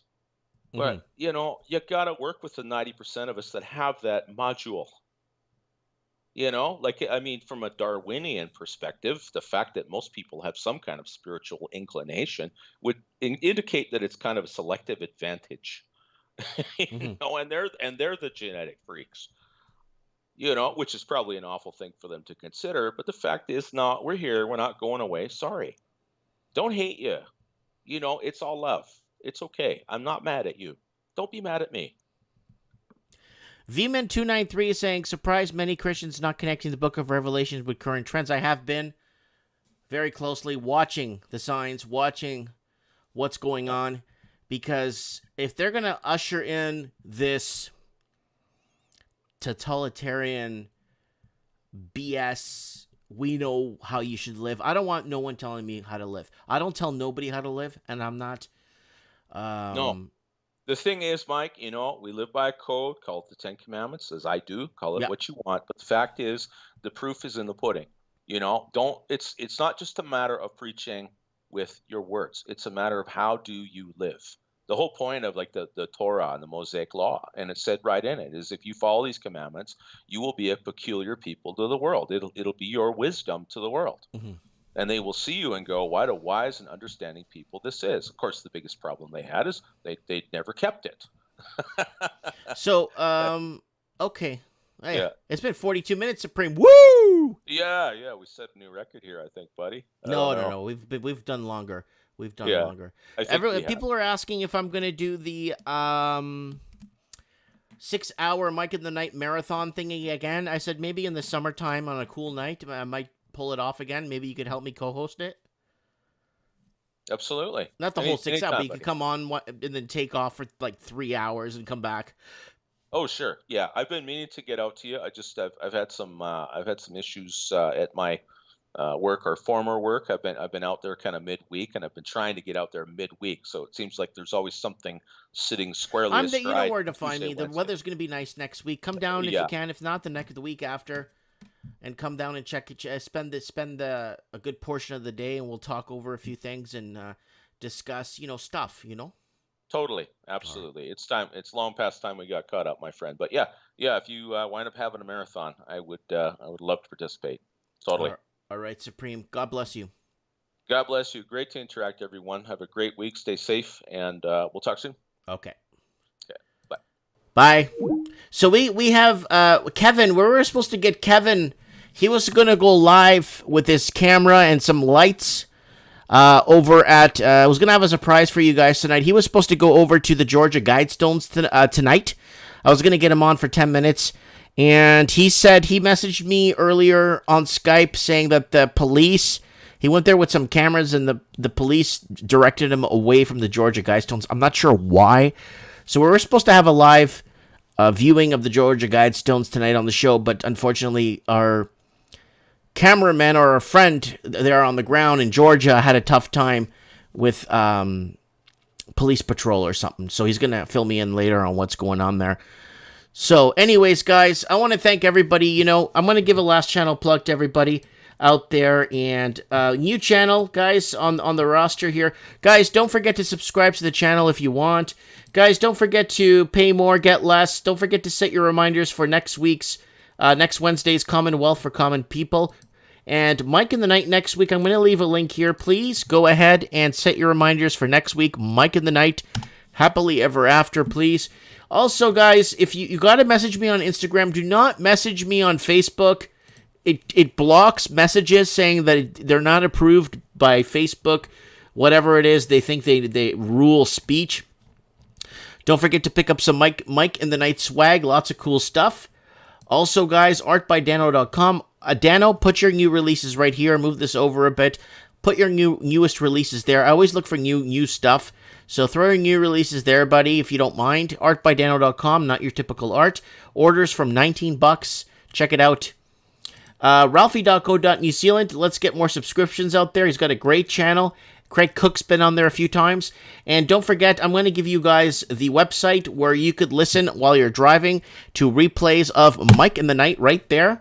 And Fringe Files. I just found this channel today. Didn't know it existed until Lord Humongous introduced us. So here is Fringe Files, guys. I'm going to give you guys a link to the channel, respectively. If you could go over and subscribe, there's enough people watching this on replay to get her over 5,000 subscribers. Let's do that, guys, in the next few days, if that's possible. And what else, guys? It's Mike in the Night. And let's wind it down with our Mike in the Night song. Where is this? Reggae mix, Commonwealth, Mike in the Night. Here goes, people.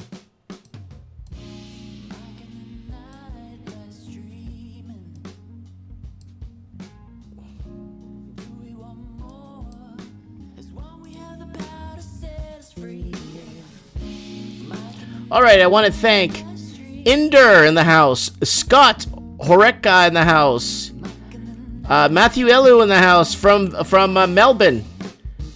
We got Lord Humongous, Scott. We got it's not scrolling up. Scroll up. Okay. Lord Humongous, thanks for the call. And August Jones. John Ming. Grindhouse Cartoons, that's artbydano.com. Matthew again there. Good News Bear. Lost Together Forever. Mike Banks. Jeff Salcedo.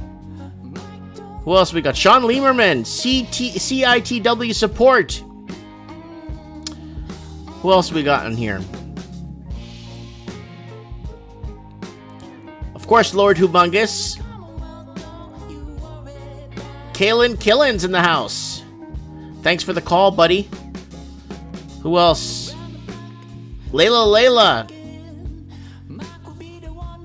Adrian T. I want to thank everyone for the super chats. It always adds up at the end of the month, eh? Alan Howick! Woo!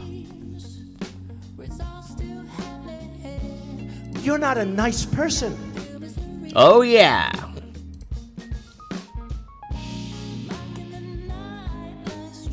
You're talking about all men.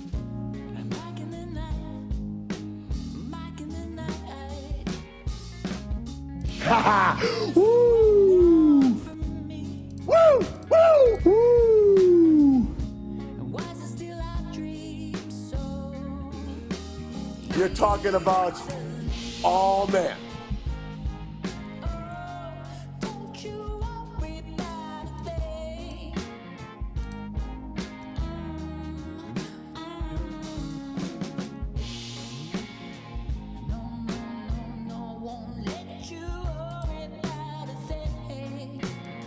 All right, guys. Take care. And if you can't take care, please